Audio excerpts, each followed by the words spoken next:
All right, there we go. What's happening, y'all? We live. Your boy Rico and Seyi from the broadcast crew. Oh, no one Welcome to checking Street us Score. for being 3 minutes late. No one checking us. Okay. I guess they just fine used with to that. it. And I guess 3 minutes late is technically early for us, so that's probably why. True. They probably like, hey man, they probably pulling up late now. But yeah, man, welcome to broadcast. Y'all already know Rico and Seyi every Friday, 8 to 10 p.m. What's happening, y'all? Anything you want to say, Seyi, before we dive into this? I'm just gotta say, black men don't cheat. I don't know what's wrong with Daniel House. Like, I thought he was a black man, but black men don't really cheat. So I don't know. I don't know. And then first of all, what's good, Argo? What's good, Jones? Good, Rich, everybody. Love your name, Seyi. Oh yeah, I gotta keep it wide so they can see the name. All right, I forgot about that. Let me just try to. Which way is that? Okay, that's this way. I can move this. I bet that's not that bad. Now I'm on background green. All right, cool. All right, y'all. Yeah, man, just a few things to talk about. Of course, we got the Chiefs-Texans game, which, like Seyi said before we started the broadcast, was not competitive at all. We definitely have to talk about this Daniel House situation. I don't know all of the details. I just know the gist of it. That's wild. And anything else that we end up talking about today.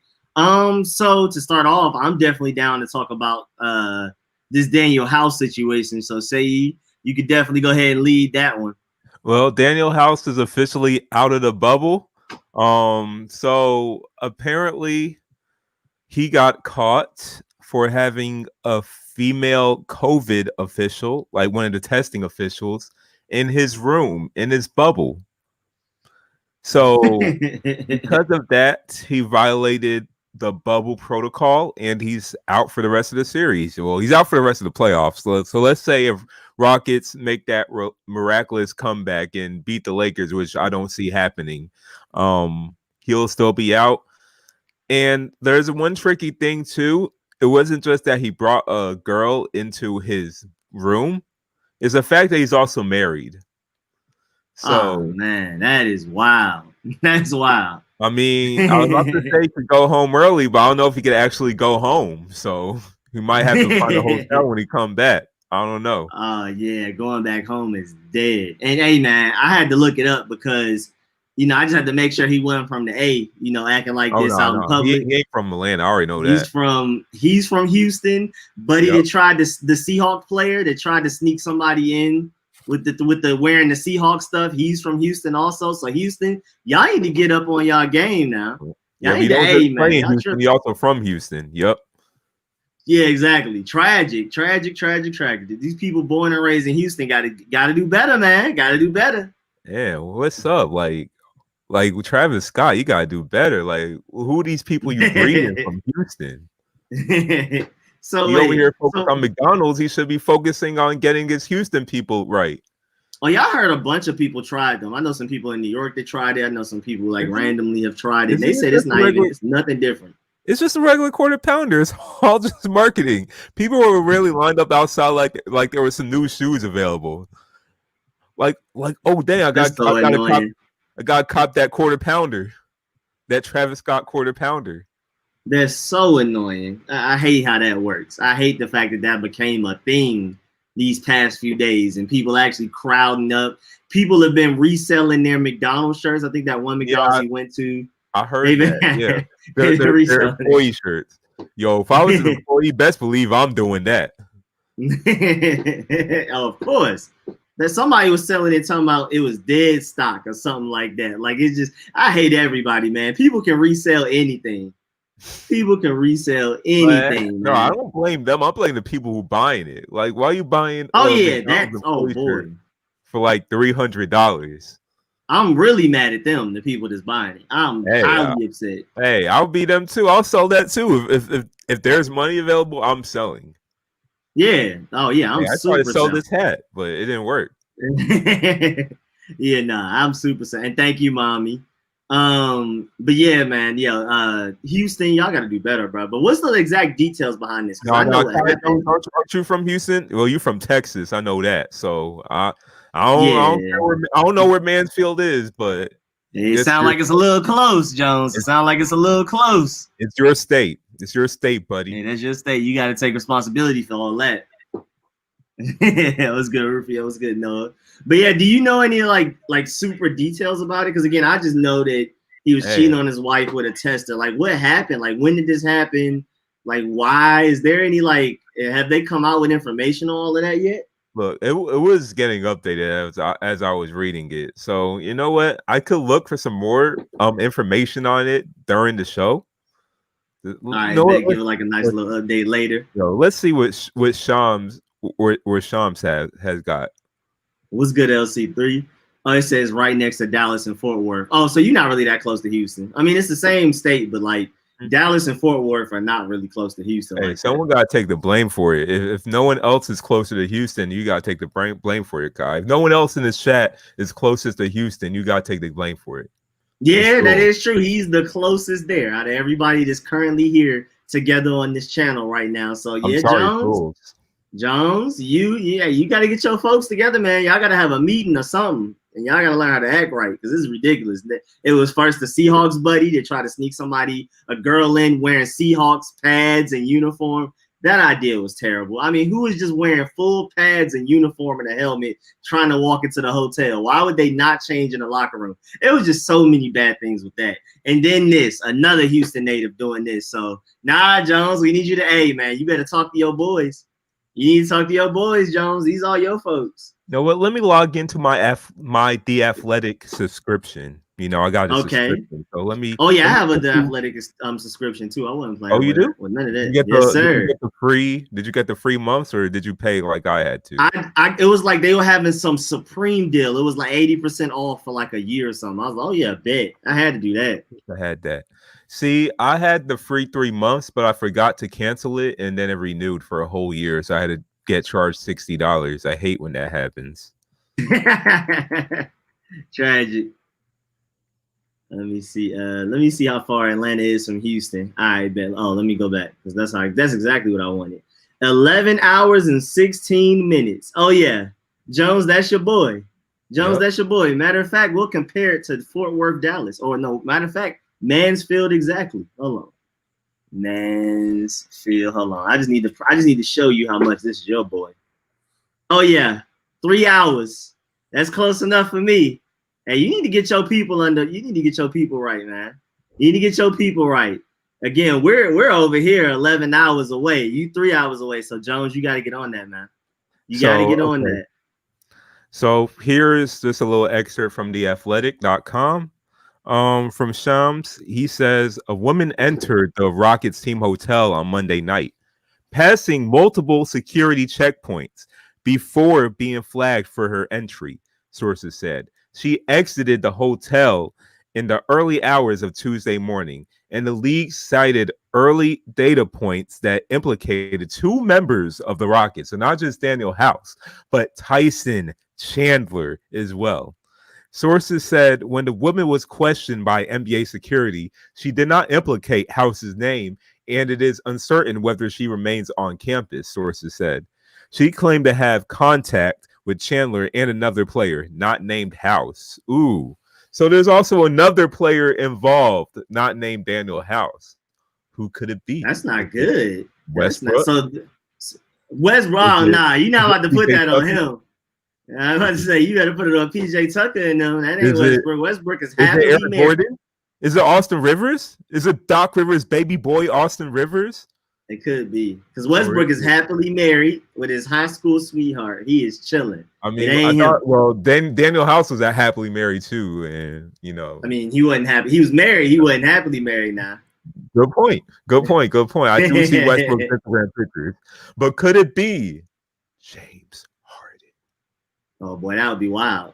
That would be a little wild. You know what I'm saying? But I don't think, did James Harden have anything? You know, have a wife or a girlfriend or nothing? I don't keep track of that stuff. I feel like James Harden does not let anyone know about his personal life. So I have no idea. Besides where he'd been clubbing to. That's really all I know about James Harden outside of basketball.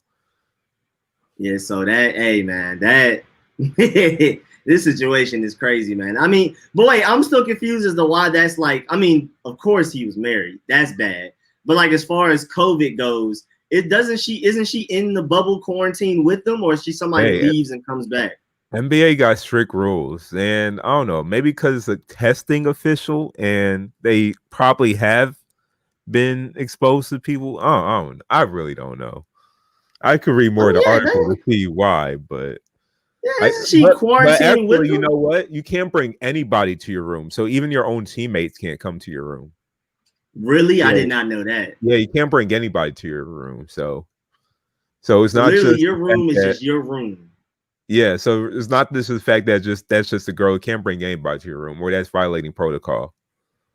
So did they just meet in public areas to chill out and play cards and all of that? Practice the lounge area. You can video chat each other. That's what Carmelo did with Dame when he did his show. What's in your glass? I think that's what's called. What's in your glass? Whose show is that? Yeah. Dame or Melo's? Melo's. Oh, I didn't know he had a show. It's pretty good. But yeah, you can't come to a player's room. That's NBA I did not. protocol. Oh yeah, so then he obviously broke the rules. What's the tricky thing about it is they could bring their family now. So where does the family stay? Can their family come to their rooms or not? I guess they had to hang out with their family in a public area. That's what Van Vliet did, I guess, when they showed a video of him seeing his children. But I really don't know about that one. Yeah, and they're gonna say them hotels have cameras. Of course. I mean, they got cameras everywhere. They probably just haven't told us who's done it. But they definitely know. They probably added more cameras because of this quarantine situation. So it's probably like they super probably know and they just haven't announced it. It must not be anybody important. But then we'll see. We'll see tomorrow when the Rockets play the Lakers who's not there. You know what? It could be James Harden. It could be like, you know what? We need the rating, so let's just we could get Daniel House out of here, but James Harden, he got yeah, that's a good point. But if it's not somebody important, we'll just suddenly not see somebody tomorrow playing. Yep. Just somebody just won't be there. We got to play I Spy and try to figure out who's missing. So it was good, Noah. So for more news, it says cited as being personal reasons because Daniel House missed the last game. Well, Rockets game 3 lost to the Los Angeles Lakers. Due to an abundance of caution toward the medical health and safety protocols inside the league's bubble, the NBA began looking into potential improper proximity with either House or Chandler. The staffer is not believed to be an NBA employee, so I don't know if that means a COVID testing employee or NBA. I really don't know. I guess could still be a COVID testing employee that's not an NBA employee. Yeah. Wait, so the NBA doesn't hire the COVID testers? Probably Disney. I don't know. I'm so confused. There's a lot wrong with this. It seems to be like certain steps they didn't take to make sure this would be have no loopholes in it. Not playing. Daniel House did well. At least that report was a day ago. He denied any interactions, but of course today he's not playing for the rest of the series or for the rest of the season. So, but he kicked out the bubble. Yeah, I guess it's been proven. Boy, tripping. LC3 said, "Wow, who could like that beard? Pay me the league minimum, and I will hold up in that hotel as long as they won. I got shot in Afghan for way less pay." Yeah, see, a lot of these players don't realize how good they have it. They just don't realize how good they have it. They're just willing to mess up great opportunities. I don't know why, but they are. And it's always somebody. Who could like that beard? Well, I'll give you reasons why. Hold up. I'll give you reasons why they could like that beard. All about that money. You ready for Sunday? Yeah, bro. No, I'm super hyped about Sunday. I can't wait for that live stream. I'm so excited. Can't wait for some football, just in general. Of course, our team I care about the most. There is 38,109,000 reasons why. I'm saying exactly. Yeah, and that's what Dort gonna say too. His salary is why they like the bid. Exactly, right there. And bro, I still don't get why anybody takes chances on this like this. You have such a great opportunity to feed your family. You can create generational wealth off of these checks, and you just want to take chances like that. Why is it that important, bro? Just wait till you get out the boat, man. I'm saying, and look at. And for Daniel House, he's done very well for himself in the NBA. This guy was in, I believe, G League rosters, just getting 10-day contracts. Found a great role for him with the Rockets, and then he's just gonna mess it up like this. And now this is gonna be his reputation. Everybody's gonna know him as the guy who left the bubble because he brought a girl into his room. That's how he's gonna be known by. He has a relatively unique hairstyle out. Like if you're not from New York, I mean, you don't typically see that hairstyle much, so he's gonna stick out. Sometimes he has like the Afro ponytails, like. Yeah, he'd be having a lot of different hairstyles. And man sticks out. We know who you are. We know who you are. You can't just hide around. Man, for an NBA COVID season with social issues going on, with competitive playoff games, and you go out like that. But I don't understand it, me personally. I don't get it at all. Like, I can't even possibly try to calculate why it's worth the risk. How do you think, okay, if I do this, I get caught, this could happen. If I do this and don't get caught, this could happen. How are those even close to even, like, how are they even close? I don't understand. I'm very confused. Oh, and my mom said lawyers. Oh, yeah. What's good, Shavy, lately? Yeah. Washington still a record? Just to answer real quickly, I think the best we could probably do is like 11. Honestly, I'm thinking 8 and 8, 7 and 9, but we'll see. But yeah, man, Houston. I was about to say 2 and 14. Hate them. We ignoring that. She said the feed is going in and out. Really? Why is it going out? I don't know. It's good for me and Seyi. We hear each other perfectly fine. I don't know why it's going in. Me and Seyi are good. Maybe it's an internet thing because we're good. Is anybody else's feed going out? Rich said something earlier. Oh, really? Also, you know what?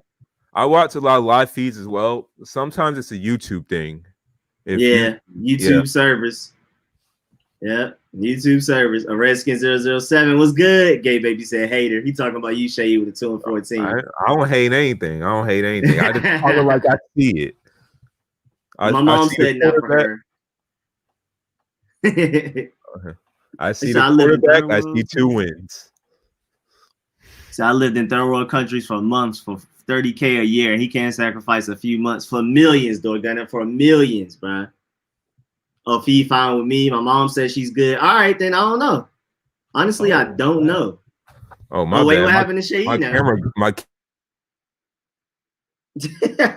Oh no, where you went?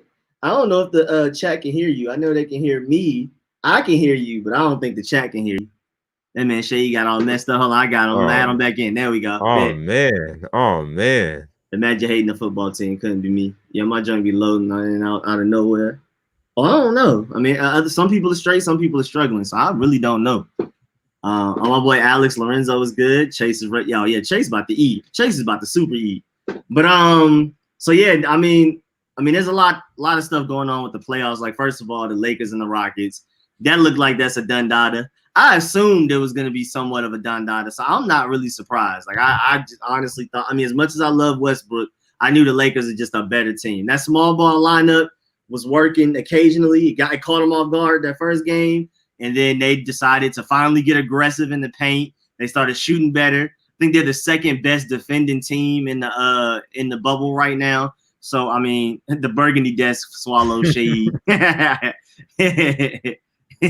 Well, don't make me pull up this webcam up again. I ain't trying to show that.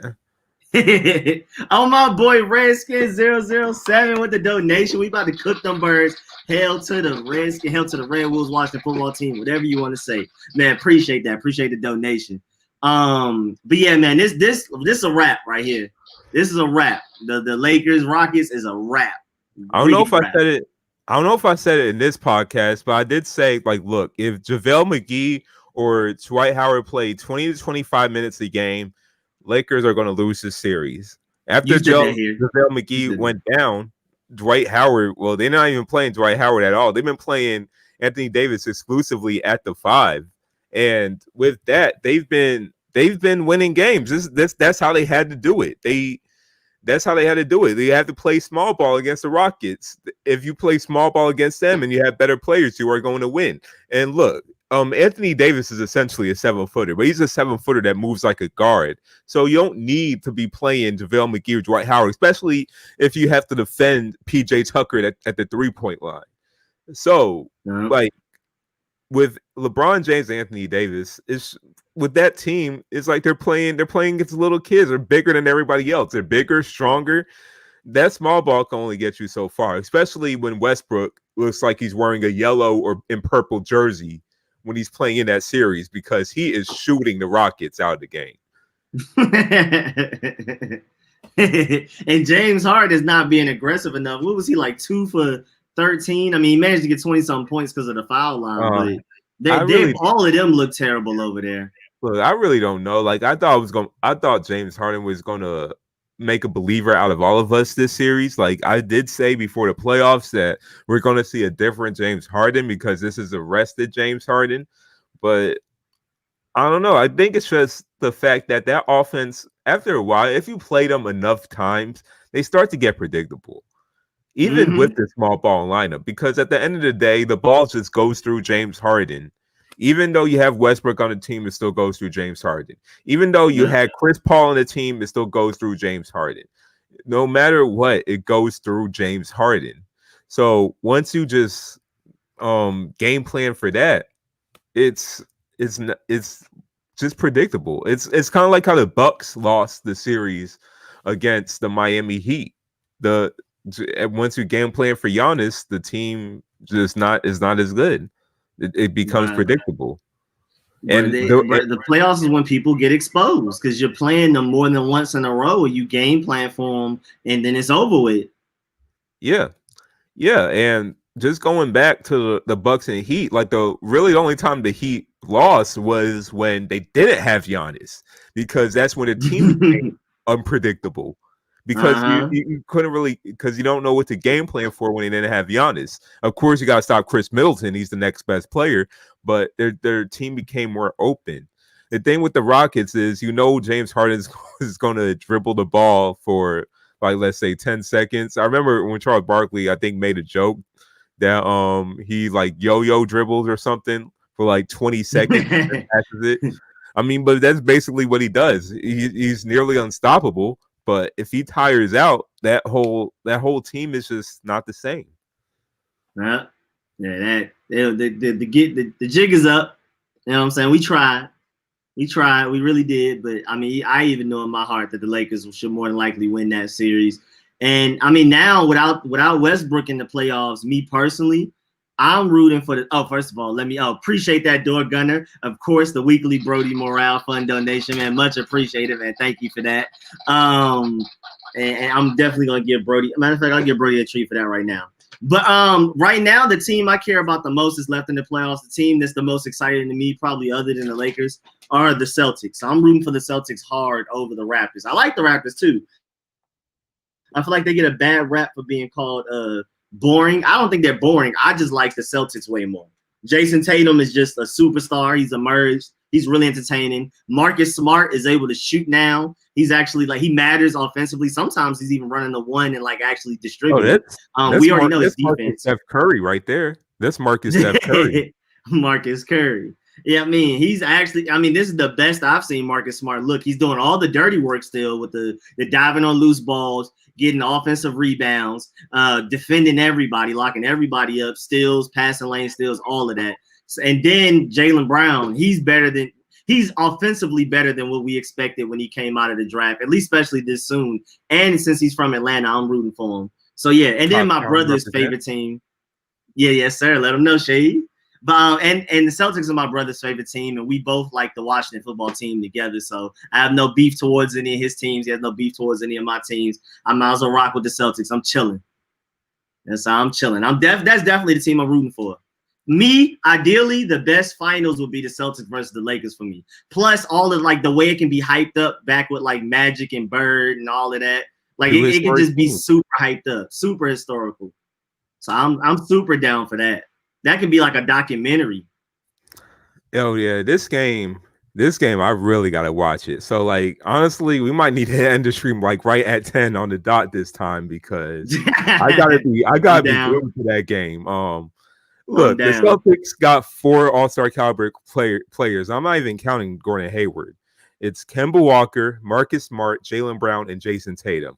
4 all-star caliber players on their team.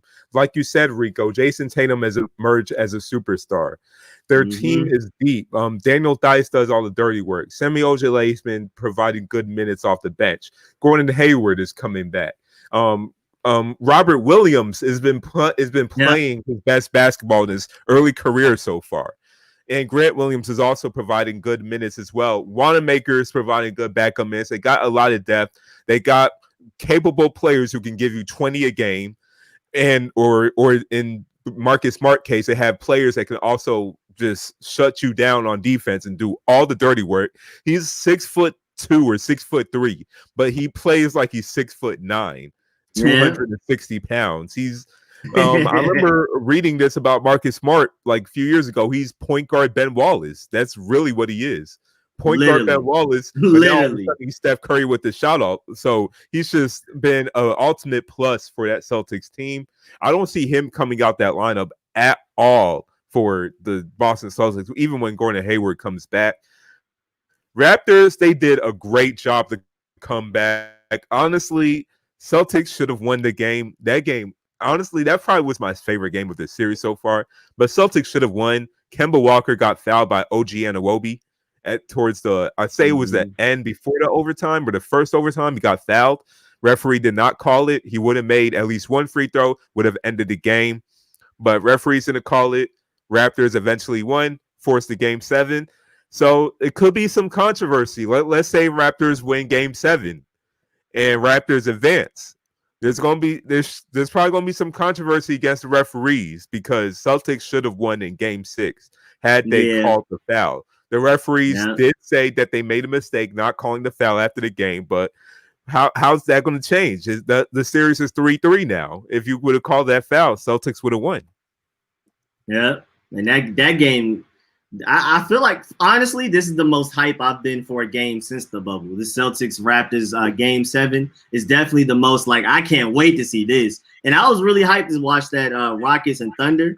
But at the end of the day, we knew both of those teams weren't going to really be able to compete against the Lakers. So it was like, how much do we really care? It was a game 7, which is fun in itself. But like, how much do we really care? And then the game ended up being great, especially James Harden with that clutch defense and everything.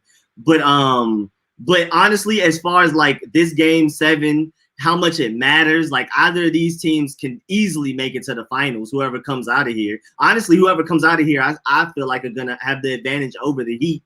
So it's just like this game 7 matters so much. Yeah. And that game 6 that they've had was just ultra physical.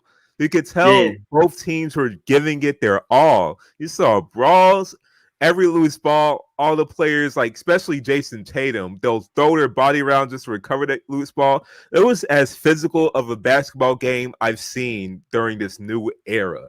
I loved it. I loved it. Like, I can't wait for game 7. My pick, honestly, is going to be the Boston Celtics. I did say the Raptors are going to win the NBA Finals before the series started, but what I've noticed from the series is that Celtics, when they win convincingly. When the Raptors win, they literally have to like game winning shot. refs cheating, something, bro. Overtime, like they have like it's like the Celtics are taking less effort to win than the Raptors. Raptors honestly are really missing Kawhi this series. I've seen at times where Raptors just couldn't score, and like they really just need that go-to player. They're just missing that go-to player. That would have been Kawhi.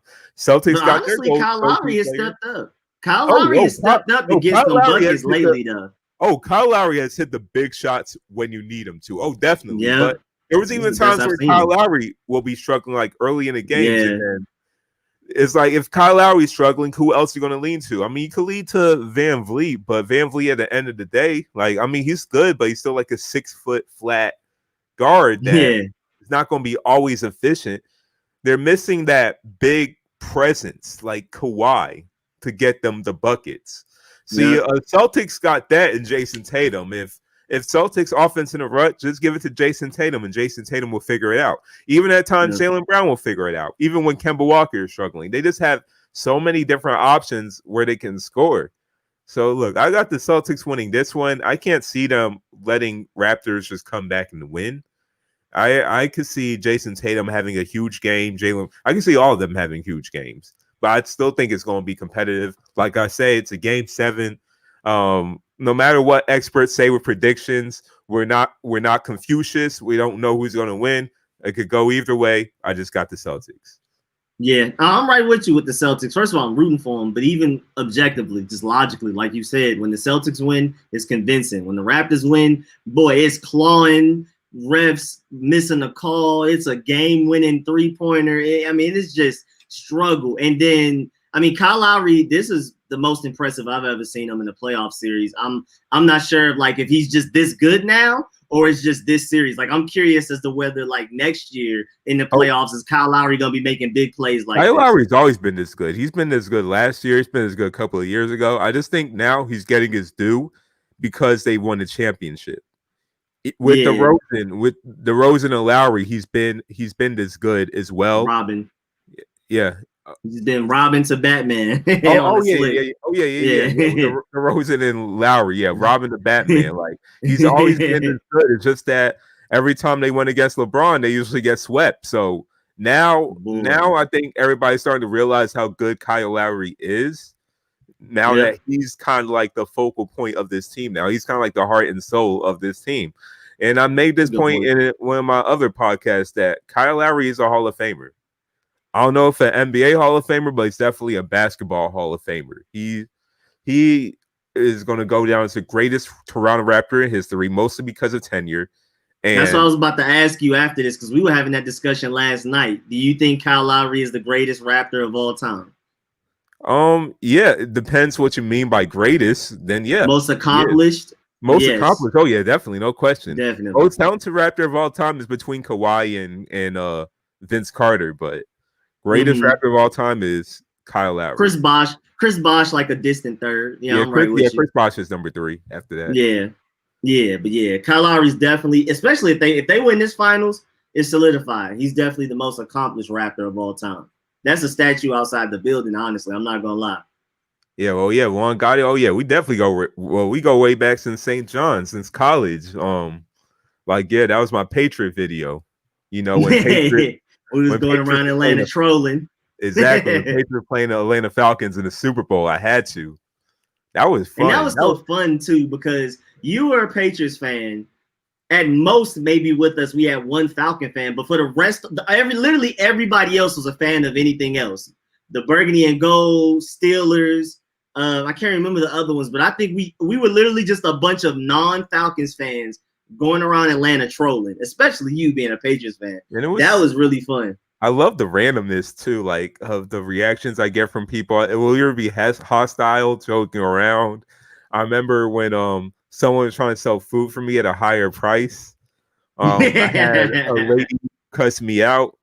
I was making bets with homeless people. It was all fun. Yeah, bro. That was fun. We definitely got to do something like that again whenever Atlanta has a big sporting event. If it's the draft, if it's a Super Bowl, we should really have it a lot of the time, because in the December, we still have 70, 80 degree weather. It's perfect. And then when in doubt, it's the Mercedes-Benz Stadium. If the weather is bad, which it rarely is in December, if it just happens to be 40 degrees, you can easily just close the dome. And then now it's just perfect 70 degree weather inside. But normally we have 70, 80 degree weather, which is perfect because beyond the dome, everybody just hanging out outside, all of the tailgating and events going on around the stadium and throughout Atlanta. It just makes it more fun. It makes it a more fun event. Like when it's in Michigan, when it's in New York, you just don't even want to be outside unless you're literally going to the Super Bowl. But in Atlanta, whenever we having a big event like that, you can do stuff outside everywhere all day, all night, because it's usually in the 70s, maybe even the 80s, and the lowest in the 60s. And it's like a whole event around everything in January and everything. So I feel like we should have all of those events. Like it should literally be Atlanta, another city, Atlanta, another city, Atlanta. It should constantly be like that, in my opinion. I mean, yeah, I would like that too. But also, every time we have those big events, property value here goes up. So it's kind of like that and traffic. So like I'm thinking about that too, and I'm like, I don't know if I want to have too many of them. I think one every 3 years is a nice little solid thing. Again, because I feel like Miami is a little bit too hot. Not all of Florida. Like Tampa Bay isn't that bad. Orlando isn't that bad. Miami to me is a little bit too hot. Even in December, it's a little like 80. It's extremely humid and stuff like that. I don't know. I feel like Atlanta's like a perfect middle. Me personally, no snow, no nothing. No dangerous weather. I mean, yeah, we're really like it might rain. It might rain, maybe. Oh yeah, that's it. It's going to rain. But that's really what you got to worry about. But I think that's like the gift and the curse. So I think that's why everybody moves to Atlanta is for those reasons. And now our traffic is crazy. People don't visit here. People move here, and it is annoying. People move here, and our traffic gets worse every year. It takes me a little bit longer, ETA wise, to just get to the same place. Like me to my closest McDonald's, every year it takes me like an extra minute or two just off of just natural traffic because of how often people are moving here. New subdivisions every month. It's crazy. New gas stations being built everywhere. All of that. Yeah. I mean, before this sickness that got spread all over the world, I don't know if we could say the words, but before the sickness, I mean, we were having these big events. I say like every 2 years, or at least kind of we had something. It was every year. Well, at least when we had Mercedes-Benz Stadium built, because he had the national championship, the Super Bowl. We were going to have the NCAA tournament here, Final Four NCAA tournament. And we were possibly going to have WrestleMania. I think we're going to have WrestleMania soon because, I mean, I kind of seen some of the employees there, just saying, working there. So we're probably going to have WrestleMania soon if it wasn't for this sickness that kind of shut everything down. We probably were going to have a lot of events. We have like a lot of major events every year. So yeah, we have something. But I would love for the Super Bowl to always be here. And then, of course, like the SEC championship is normally going to be here. And then, yeah, mostly like any like football, like the championships, like when it comes to those Final Four teams that are left, at least one game should be here every year. So we get something. But I would love for the draft. The draft here would be wild. First of all, the strip clubs and everything. The draft here would be hilarious. I don't know, for the draftees, that would be the best thing. Boy, you know how many people would get in trouble. If I was an agent, I'm like, nah, let's not have it in Atlanta. You know how many players might get robbed? People think because Linux and Buckhead is so nice that they can just go anywhere. No. You know how many draftable players? That man Jamar Chase might end up getting robbed. Oh, for real. Justin Fields might end up in a stripper scandal. I mean, it is one of them cities. We're starting to turn into the second Sin City. I'm not gonna lie.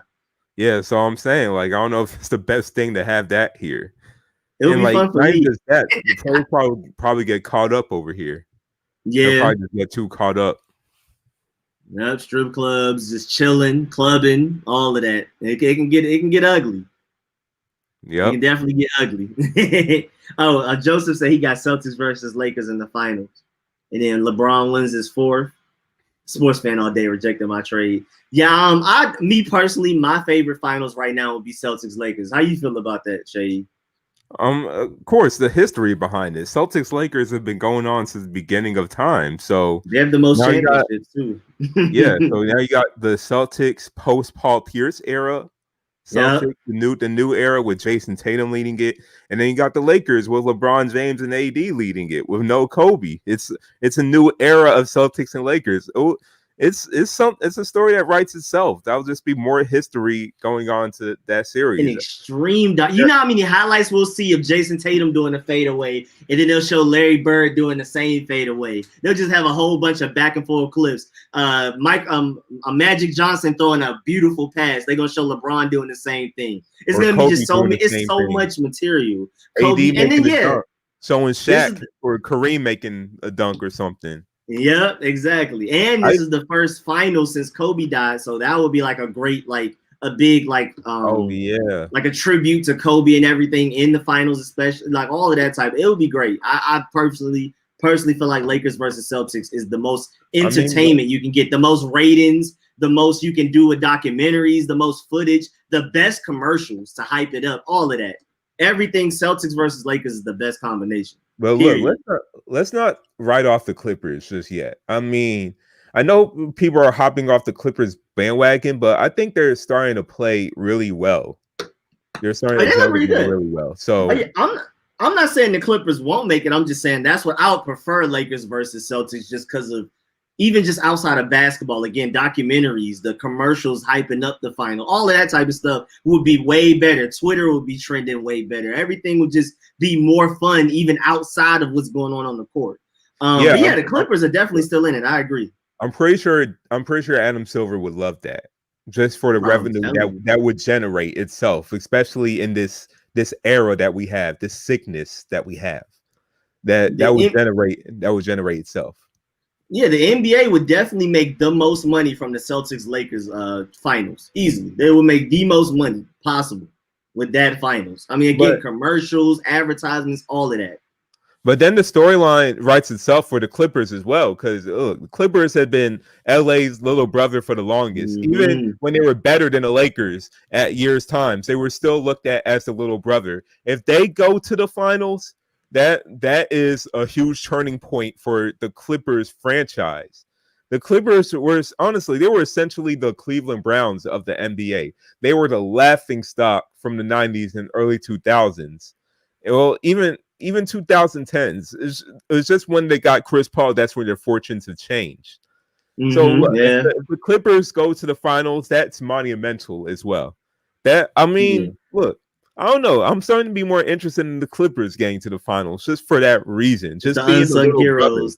The underdogs finally making it. I see that too. I mean, the thing is, they're technically not the underdogs anymore because it's like they're a glorified AAU team. They got all the best players they can get possible and put them all together one team and just have them figure it out. But still, it's just that franchise. Like, if you would have told me in 1999 that the Clippers will win the NBA Finals in 2020, I wouldn't believe you. At all. And I like their owner a lot. They have one of the most fun owners, if not the most fun owner in the NBA. Just watching him on the sideline. Well, are they there? Where? I forgot. This is the bubble. So wait, where are the owners? Like, would he be on the sideline, or is he just nowhere near the stadium, near the bubble? Like, is he not there? Where are they at? This is why we have Google. Let me check. Yeah, are the owners at there? Because if anybody were to be there, they would have shown him by now, because he would have been getting hyped off some. Same with Mark Cuban. Mark Cuban, the Clippers owner. There's a lot of owners that are they're active in their teams. They don't just have the team make decisions. They're like at the games, front row seats, cheering them on like Spike Lee does the Knicks. You know what I'm saying? And that would be a feel good story. But again, I prefer Lakers and Celtics, but there is also another great story to the Clippers, just by themselves, just isolated. The Clippers somehow becoming the big brother in LA, even though it's technically in Orlando right now. And then the Celtics rise from I think the Celtics were the ones that were supposed to get Len Bias, I believe. Were they the ones that did that? Yeah, they were supposed to get And then Len Bias. What about the high draft pick? Was that the Knicks or the Celtics where where Vince Carter dunked over Buddy in the Olympics? Who picked the guy that quit? That's Knicks. That was the Knicks. Okay, then never mind. I was about to say, because the Celtics been through a lot. Frederick Weiss. His name is Frederick Weiss. Yeah, Steve Ballmer. Thank you. Yeah, I was about to say, because if that was to them too, the Celtics have been through a lot throughout their history ever since Bird. I mean, they had the Paul Pierce, Ray Allen, KG, and Rondo situation going on. That was great, but it was short. They won a championship with that. Look, it was just the thing is, if Len Bias hadn't died, they would have had many more championships. At least that's how he was hyped. He was hyped as the next Jordan. So hey, who knows? That's what I'm saying. It's so interesting, like, that they could even rise up again. I mean, you had the Bird era, then they kind of went away. Then they came back with the KG, Paul Pierce, Ray Allen, Rondo era, went away. They were supposed to have Len Bias before that era, but everybody, especially in our chat, the DMV knows what happens with that. He's supposed to be like Michael Jordan before Michael Jordan. And then they disappeared a little bit. They were quite terrible. After the KG Paul Pierce era and everything, they started acquiring talent, and they started getting homegrown talent because they had a plethora of draft picks due to that Nets trade when the Nets took all of the damaged goods, and they worked their way back up.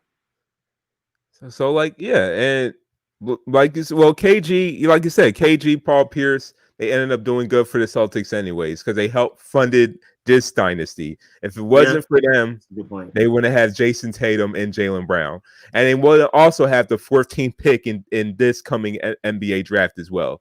They still have a lottery pick in this draft. Possibly going to the finals, lottery pick. That is ridiculous. That is the worst trade I've ever heard in history. They've been all of those trades. And it's not even just the Brooklyn Nets. I think they jugged the Kings. They so many teams for their first round picks. I don't know what game Danny Ainge is playing, but he just they're holding families hostage, man. They're holding families hostage. Oh, he's playing this like a video game. Like, why they still got so many first round picks? How? Do they have one next year? Because now I gotta know, bro. Probably. Look, I'm gonna look it up. Wouldn't be surprised. I'm about to go look right now. For the end of time. Just search Boston Celtics draft picks. Yes, bro. I'm gonna type in future with it. Because now I'm curious. Because how far does it stretch? Because I swear it's been like 6-7 years. Let me see. I swear it's been 6-7 years. So 2020, they have the Suns draft pick. I think is that the Suns? Yeah, that's the Suns. Is that what they gave? They gave the Suns. And they have their own, I think, a 3-team trade. Oh, so technically they have the Bucks over there. I don't know. How does this work? Oh, yeah, they have the Bucks, their own. Then they have the Grizzlies. Traded Jeff Green and a 3. Lord have mercy. Okay, and then they don't tell me they trade Jeff Green for a first round pick. Really? It's a 3-team trade. It's Jeff Green. Let me zoom. I can zoom in. How did they get a Jeff first Green round and pick? Jeff Green, Tayshaun Prince, and so they ended up getting a first round pick, and they got a first round pick out of that. Did that turn out to be Romeo Langford? I think that turned out to be Romeo Langford, probably. Or no? Yeah, that probably turned out to be Romeo Langford. That is wild. And then round 2. Future. Oh, that's a future. Oh, yeah. This is 2020. This is the draft coming up. And then they're done now. No more, no more finessing people. They're done. It's really been going on for, I say, about like 6 years. Like last year they drafted Romeo Langford, one of their early picks, and he's also playing a role in this series. Yeah. The Nets. Everybody needs to be ashamed of themselves, but the Nets most importantly need to be ashamed of themselves for all of this, for springing Jayson Tatum, Jaylen Brown, this whole new era. Everybody, the picks they used to go get Gordon Hayward. I mean, it's just they just been funding the Celtics for the past few years. Like you said, it's probably been like 6 years. And after, as of 2021, they finally only have their own picks. They are the reason why the NBA had to implement the rule where you can't trade consecutive draft picks anymore. They're the reason, because Adam Silver wanted to stop Danny Ainge from doing that again. It was like how they if it wasn't for that trade, they literally wouldn't have Jayson Tatum or Jaylen Brown because they weren't bad enough to get those high draft picks. They really got those picks off of somebody else's trade. They got 2 franchise players. I say one bona fide franchise player with Jayson Tatum, and one guy who has potential to be one in Jaylen Brown. Yep, and then a whole bunch of nice players to put around them with those draft picks too. Robert Williams is one of those early picks. They had Grant Williams. Like you said, they used that to fund Gordon Hayward. The talent on that team allowed Kemba Walker to come and join because he wanted to get in. He wanted to win a championship. Yeah, that's a great point. Dice from Europe. They signed him from Europe. They signed this French guy, Poirier. He doesn't really get any playing time for the Celtics, but he's probably a guy who's going to play in the rotation in the future, and they got him from France. So they've been using the international market, draft picks, and like there's been years where teams would try to trade their stars for Celtics players. I remember when Jimmy Butler kept getting rumored to the Celtics for the longest, but Celtics never wanted to trade Jayson Tatum or Jaylen Brown. Yeah, the Anthony Davis rumors to the Celtics just because of all the draft picks they had. Anthony Davis and Jayson Tatum was probably like one of the key parts of the trade, but Celtics didn't want to trade Jayson Tatum. And look, all of it is paying off because honestly now, I probably wouldn't want to trade Jayson Tatum for Anthony Davis as straight up, not even straight up. with the way Jayson Tatum is playing, because look, I feel the wing position is a more premium position than a big man. It's harder to get. It's hard. Yeah, it's hard to get. It's hard to get elite wing players like him, who's versatile, that could play from 2 through 4, that can give you 25 a game, and he's still only 22 years old. So look, the sky is the limit for him, and I wouldn't trade. There's only probably 2-3 players, or probably like 3 players I would trade for Jayson Tatum. That is Giannis and LeBron. I was about to say Luka, but probably not even Luka. At least for this team. So I'll say Giannis and LeBron. I love Luka, but he's just incredibly inefficient. I mean, as great of a three-pointer he seems to be, a three-point shooter he seems to be. I think he shoots like 31% from 3 or something. 31%. Like I was surprised when I looked that up too, because when you watch him in the games, you think he's just cashing them in. But it's more because it has to do with the shot selection. The quality of shots he has is never really that good.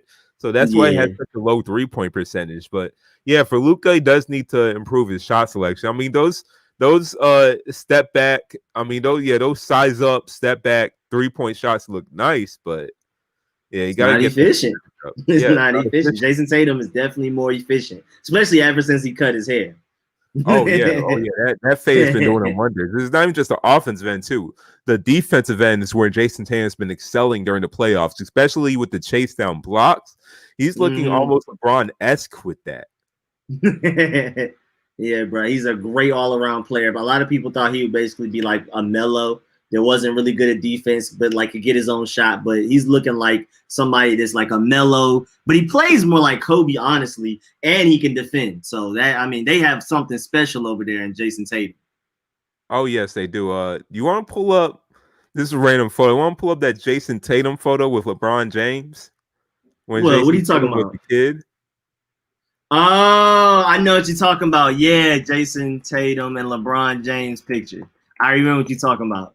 Ooh. You ever knew that little boy was gonna be a cold-blooded killer? Who ever knew? And honestly, though, this is more of a compliment to LeBron. The fact that LeBron was this grown, and he's still. I mean, he's not in his prime, but he's still playing at a very high level. And this is the guy that he's going against. That was either Cavaliers or Heat LeBron. Grown man LeBron, not little high school LeBron. This is grown man LeBron. That's how young Jayson Tatum was, and LeBron is still playing at a high level. So shouts out to LeBron for that. And then that same little player is the one that dunked on him. Yeah, that's sad. LeBron, I would take my picture back. But hey, we do get the Celtics Lakers series. We're just going to see that again. If the Lakers beat the Celtics beat the Lakers. Oh yeah, it's everywhere. Yo, that picture's really going to be. They're going to switch LeBron James' head with Jayson Tatum's head, and then that's going to be a picture. Yes, that's exactly what it's going to be. They going to switch their heads. That's so stupid. I hate the internet. I hate the internet so much, man. But yeah, man, for me, preferably, I hope it's Celtics Lakers. But at this point, any combination with who's left between, I mean, I wouldn't be mad at the Heat. I prefer the Celtics or the Raptors over the Heat. But the way they play with so much passion, is so many guys that's like out there balling that like they're just not household names. Like the average person that watches the NBA that doesn't really super watch doesn't know who Bam Adebayo is. Like, no, like it's a lot of guys like that, or even Tyler Herro. It's just, and a lot of people forget about Goran Dragic after he like disappeared from the Suns, kind of. Like it's so many guys that's just, I don't know. It's a team you really want to root for. They're not even that talented. They just play really hard. They're well coached, and it's really fun to watch them. So honestly, I mean, because I'm excluding the Nuggets, I'm excluding the Rockets because I'm just assuming they're losing. Between the Lakers, Clippers, Celtics, and Heat, I'm good with any of them. There's no Warriors where it feels like it's an automatic win, which makes the finals boring. And there's no just like why this team has to make it. They're the most boring team to watch type of team there. It's a whole lot of good, great feeling stories, came from nothing stories. Or it's a lot of history behind it. It's a lot of youth. It's a lot of great talent, youthful young talent. I'm excited either way. Either way, I think we're going to have a great finals. I think this should be the best finals we've seen in a while. Oh yeah, and this kind of has like that March Madness type of feel, like the national tournament type of feel. You still got your strong teams in. You got your Lakers, you got your Clippers, you got your Cinderella team in the Miami Heat, the team we didn't expect to beat the 1 seed in Milwaukee Bucks. They got players. They got that 1-star player, Jimmy Butler, but like you said, players that the casual fan has never really heard of before.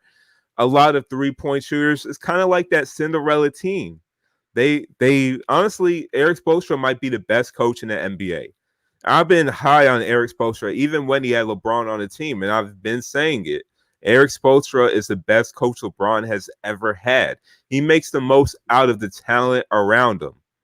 He makes the most out of the talent. And the Heat, while I feel like they would fare better against the Raptors than they would against the Celtics, I feel like the Celtics present a terrible matchup for them because they have all players that play hard as well, but also overall they're just a more talented team. So they got better players who play hard.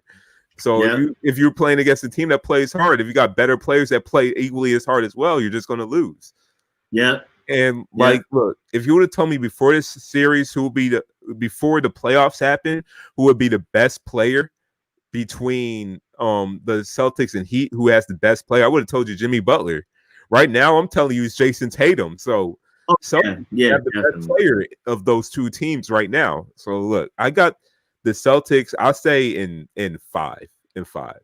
But that we're talking about if they beat the Raptors. We can't just get past the Raptors. Oh yeah, I'm already getting ahead of myself. But I do think they will beat the Raptors. I'm right with you. I'm right with you. By the time we have our next show, they're all going to be playing games, so might as well just say it. Yeah, that is true. Go ahead and get our picks in. For me, if the Celtics, hopefully when the Celtics beat the Raptors, I feel like it will go in 6, but I definitely give it the Celtics. I don't think the series is going to 7 at all. I definitely think the Celtics, like you said, they play just as hard as the Heat, but they're just more talented. And then what Rich said, Eric Spoelstra, Nick Nurse, and Brad Stevens, those are the top coaches. No, but we do have to give Eric Spoelstra credit to something that Nick Nurse and Brad Stevens haven't had to really deal with, and that's managing egos. Because we give what's his face from what's Buddy name with the Bulls and the Lakers. I'm seeing his face, but I can't think of his name. Yeah, Phil Jackson. My whole head is football right now.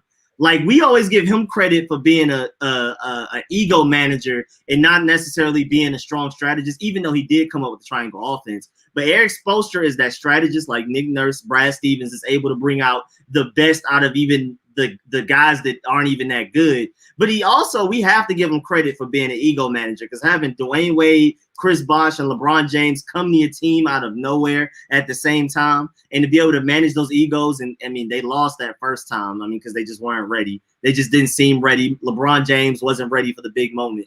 But after that, he was able to manage their egos. You never heard any arguments between them. There was never any beef between LeBron James, Dwayne Wade, and Chris Bosh. Everybody was happy with what their roles were and everything. They figured out like you said, they figured out how to get Mario Chalmers to matter. We were even bringing up everybody. Udonis Haslem. What's Joel? What's his name? Huh? Joel Anthony. Yeah, I mean, Eric Spoelstra has done his thing. Yeah. Like I'm saying, he just does not get his credit. And let's acknowledge Joseph, because I forgot. Tyler Herro is the real deal. He's a funny dude too. Look, he oh yeah. And he's gonna be, I'm not saying might be, he's gonna be a star in the NBA. He's gonna be a star. He's gonna be a 20-a-game scorer. He'll either be a star or extremely good 6-man, like a Lou Williams caliber 6-man. I'm very high on Tyler Herro. This guy, I think, honestly, in late game situations, he might be the number 1 option, not Jimmy Butler. Tyler Herro. Oh yeah, with the big shots. Yeah, in late game situations, like it was even against the Bucks when the game that the Bucks won. Tyler Herro was not letting the Heat go out easy. He was still hitting threes after threes. I'm like, this guy is not missing. So Tyler Herro, I won't say it'd be better than Devin Booker. I think that's a stretch, especially for right now.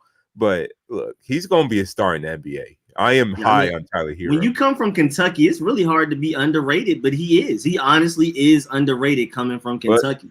Similarities to Devin Booker. Devin Booker, like everybody thought from Kentucky, was just going to be a spot up shooter because he was the bench player for Kentucky. He was backing up the Harrison twins. And like seriously, the Devin Booker we see right now is backing up the Harrison twins. But he ended up becoming one of the best players ever for Kentucky. Yeah. Like I love Devin Booker. He's the closest thing to Kobe to me right now. If he just played better defense, Devin Booker's that's why I wanted the Suns to make it. I wanted the Suns and the Trailblazers to make it.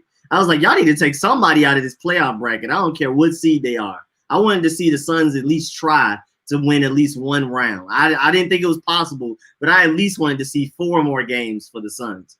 Hey, I don't know. Honestly, the way the Suns were playing, they could have beat the Lakers. Who knows? But they were undefeated. They were hot. Like yeah, no man. But they were hot. Like I couldn't. They did not lose. So how can you say they can lose that series? They haven't lost. Like they had games where they dominated people, where they won convincingly. They had games where if they needed a clutch game-winning shot, Devin Booker's right there to give it to you. I mean, no matter what it took, they won. Who's guarding Devin Booker? I couldn't see him on the NBA guarding Devin Booker like the way he was playing. And to answer Outlaw King's question, do you guys think Joel Embiid will leave Philly? No, he won't. Nah, I think if anything, it may be what's his name, Ben Simmons, but I don't think it's going to be Joel Embiid. Yeah, I'm right with you on that. I don't think either of them will leave. Because look, they already fired Brett Brown. What I've been saying for the longest is the Sixers need to try out a different coach before they break that team up. Because you can't just have the person with the same ideas using the team the way he was using it. Ben Simmons before the talent. Said before the talent. He still has the same coaching mindset before the talent got there. Exactly. You need to have a different mindset. It's like the thing with the Warriors. Once the Warriors fired Mark Jackson and got Steve Kerr, a whole team changed. Draymond Green got brought into the starting lineup. Steph Curry started shooting without a license. Klay Thompson started shooting without a license. Their team became championship contenders. You need to see. It's like going to the doctors. You need to have a second opinion. The Sixers need to have a second opinion. You can't just have one coach 2 franchise players and not manage them well, and then completely break off the team. You got to see what another coach does. It's like, look, Ben Simmons should not be playing point guard. The experiment is not working. He cannot shoot. So it's just going to clog up the paint if he's playing point guard with the center like Joel Embiid. And look, there already Josh Richardson and Al Horford spoke out against Brett Brown, saying that essentially they're glad he's gone. They're saying that they never got him involved in the offense.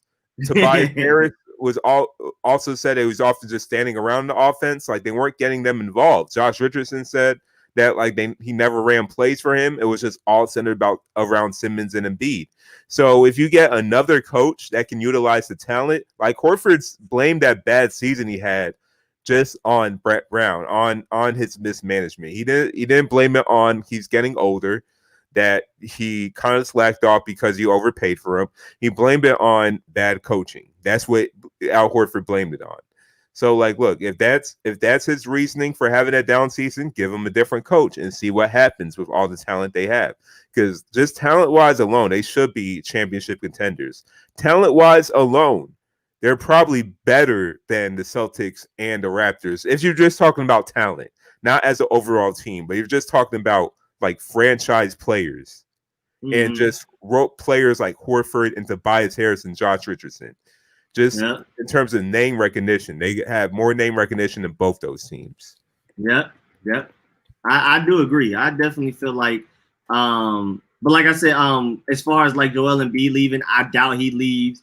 And if anybody were to leave, I feel like it would be Ben Simmons. But I agree that I feel like it would be way smarter to give them a new coach and see if they can make it work a different way with that exact talent. Yeah, I'm right with you on that. And if the coach can't make it work, then you break the team up. Simple as that. Yeah, you got to give it another year. Exactly. Because I mean, finding a coach, I mean, it's hard to find a great coach, but it's even harder to acquire the talent that they've acquired these past few years. And just to let you know, last time I checked, the Clippers were up 9. Now they're down 6. I don't know what's going on, but it's less than 3 minutes left in the game. Wow, I've been so focused on the podcast, I didn't even turn to the right and look at my TV to see what was going on. I Oh had the my game right to goodness. me on my left. But yeah, man. Oh, Paul George is hitting clutch shots. Now they're only up 4. Playoff P. Oh, and Jones said the Suns could have had Luka and Booker. Now, I'm not exactly sure how that could have worked because they're both ball dominant. Even though, if anything, I feel like Booker could probably be a better off-ball guy than Luka. Booker could play off ball. I feel like Booker could play, yeah. He started off his career being a more of an off-ball scorer, being more of a guy who just moves around screens and shoot. But it was under that foreign coach. Is Igor? I just can't pronounce that last name, but under that foreign coach, that's when Devin Booker started being more of a point guard because the Suns lack point guard, so they kind of forced them to be more ball dominant. Since once Eric Bledsoe left. Exactly. You needed the ball in his hands for that team to be effective. You need a ball in Devin Booker's hands. But look, he could play off ball. I mean, hindsight is 2020. I did say, look, I really said this. Luka Doncic was the best prospect in that class because look, I knew about Luka Doncic since he was 16 years old. He was like LeBron of Europe. He was always projected to be number 1 pick once he was eligible, like 3 years before. At 16, they rejected him to be a number 1 pick 3 years later. What happened with Luka is just that scouts overanalyzed him. I think they at the point they had too much film and they were starting to overthink. Like, you know what? He may not be athletic enough for the NBA. He may be too slow. May not have a defined position. They were overthinking, and I was like, look, this guy won championship MVP at the age of 18. That's all I need to see. That is all That's all you need to know. And I think people don't give Europe enough credit for the talent that they have and how good their teams actually are. Much more competitive than the NCAA. Much more competitive. Yeah, way more. Yeah, I think people just hear Europe and just, I don't know, they get ignorant. They're just like, it's just Europe. It's just bums. Look, no, Europe is the real deal. A lot of the players who bust in the NBA from Europe are players who actually never really got playing time in Europe. So injury prone. Yeah, there's a lot of foreign draft picks. I think Nicolas Shidivili is an example. Like guys who never really got playing time in Europe, but they were young. They had like a nice build, but they never really got playing time. They were like end of the bench players or like guys who got like 10, 15 minutes a game. Those players were usually the players that become top 10 draft picks in the NBA. Because the NBA will sign them off their potential, off the fact they might have the next Dirk. Because I think Dirk was the first one of that. Like guys who didn't really play too much in Europe because they were young, but they were still playing a lot for a young age, like 10, 15 minutes a game at the age of 18. So the NBA will bank on that potential. That happened with Dirk Nowitzki. Dirk Nowitzki became a legend. So the NBA kind of tried to find the next Dirk Nowitzki and Jan Vesely, Nicolas Shidishvili, Dragan Bender, and so on and so on. Oh, I forgot about Dragan Bender. Is he in the NBA currently? Yeah, I think he's like end of the bench in what team he's in the end of the bench for? I forgot. I'm gonna look it up right now. I mean, he's in the bubble. But I forgot about Dragan Bender. He was supposed to be. Oh, I'm about to say the difference with Luka Doncic. The Warriors. Doncic was a star player. Say it again. Said he plays for the Warriors right now. The Warriors? Oh, see it, man. Oh yeah, he does play for the Warriors. He's been going from team to team. Sorry to keep track of somebody like that. I remember he actually wasn't playing that bad before the bubble closed. I mean, he wasn't playing like a starter, but like he seems like a guy that could probably actually crack a rotation. Probably like an end of the bench rotation. Who knows? But he was Dragan Bender. What happened to all of that hype? But same thing, like I said, like a young player never really got much playing time in Europe, but you bank on his potential, his size, his shooting ability. Seen him play a couple of tournaments, and like, you know what? This guy's a top 10 draft pick. Boy. But difference when you look at Doncic wasn't that young player who just got like 10, 15 minutes a game. No, Luka Doncic was a player who was a star player for Real Madrid in Europe. Yeah. So he wasn't a player who was just getting like 10 to 15 minutes a game. He was a star at the age of 18. And like, look, that's all I need to know. Yep. Hey, I'm right with you. I mean, I already knew. I had Hawks fans that when they drafted Luka, they were so happy. Then when they traded for Trae Young, they were sick. I have Hawks fans that were I was like, mad too because honestly, what? I didn't think Trae. I thought Trae Young would be a decent point guard in the NBA, like a decent starting point guard, like a Mike Bibby. But I didn't think it was going to be Trae Young. Hey, let's not disrespect Mike Bibby. Mike Bibby is cold. He was Trae doing Young his has got thing. more potential than that.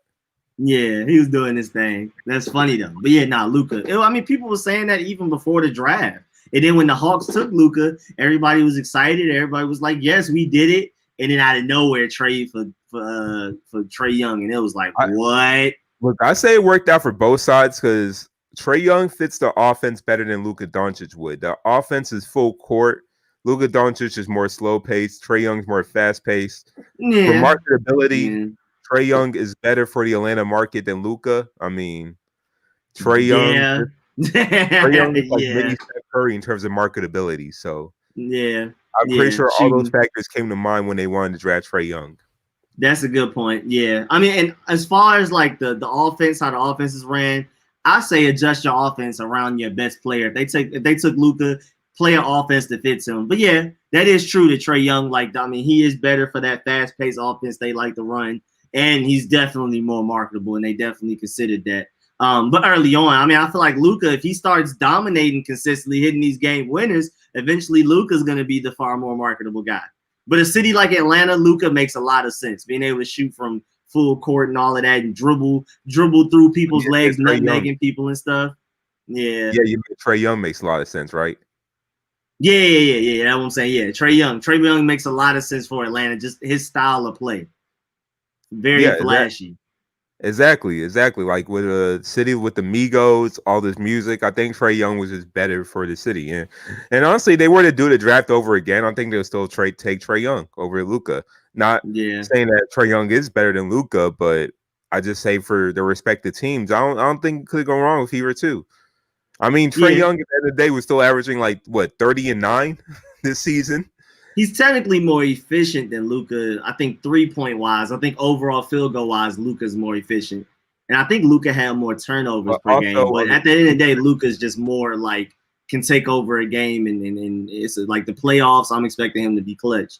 And also on the defensive end, Luka is just much better on the defensive end. Oh boy, like help Trae Young. Yeah, help as a man defender, no, but like as a team defender, Luka is very good as a team defender.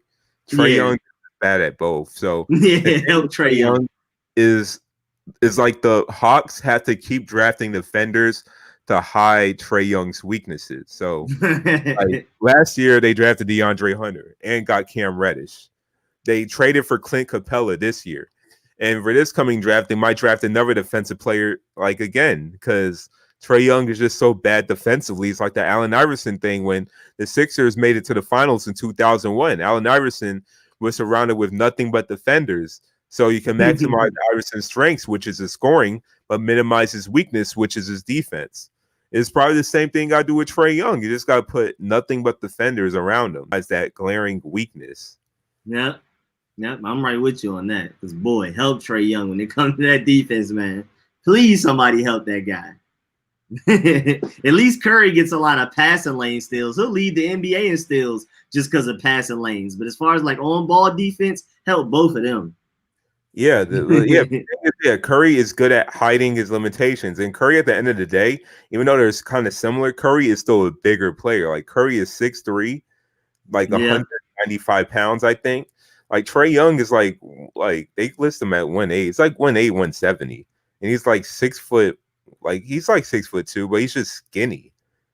So, and he's not as strong as Curry. Like people don't know, Steph Curry finished second among point guards in the draft combine when he was preparing for the draft among bench press reps. Oh, okay, I didn't even know that. I didn't even remember that. And that's young Curry. So, and Curry's stronger now. So Curry's actually one of the more stronger point guards in the NBA. People just don't think that about Steph Curry just because of his physique, the way he looks. Yeah. Trae Young is not that.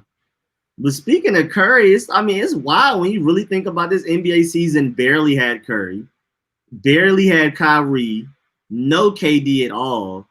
Did we ever get Klay Thompson? I don't think we got Klay Thompson. No, we haven't got Klay Thompson. That is wow. I mean, just think about like all of the talent we currently have in the NBA and how great, how fun it is. Luka, Trae Young, Devin Booker, Jayson Tatum, all of these great teams across the board. The Trailblazers started getting a little something. I mean, of course, their defense is still bad, and that's why they'll never make it far in the playoffs until they fix that. But like, there's a lot of talent on a lot of teams, and Curry, Klay, KD, and Kyrie didn't even affect this NBA season, so we get them added to it next season. I'm excited. Also, got to come into effect that it could also be the NBA rules, how it's like it kind of encourages the free-flowing offensive game that we have. So we're just no more hand checking.